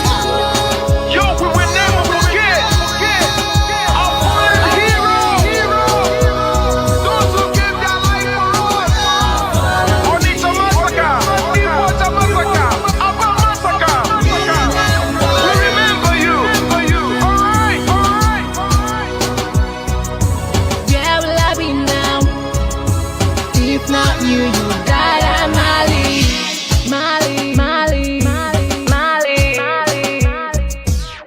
They were starved to death because of our freedom, and they paid the debt for our freedom. Flag high for those that died in the genocide, fighting for you and I. There is pain in our heart, we bleeding inside, tears in the eyes, so I'm falling here. This is for my fallen heroes. Give them a motivation, people. It's like I'm looking at myself in the mirror. Cause to be a cast, I need to be a nurse. If we did not retire, they paid the ultimate price. They died for the freedom of unborn child. We live for the legacy.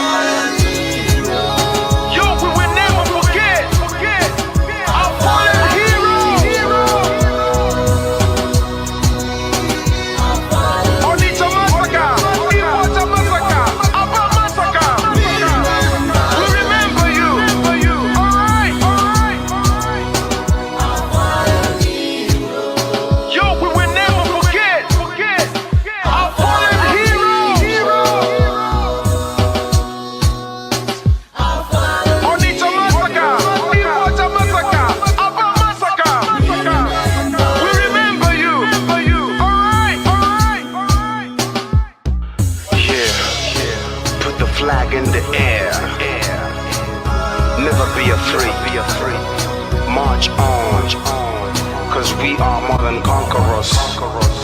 Yeah, you know what it is. We must revenge, and we must stand to represent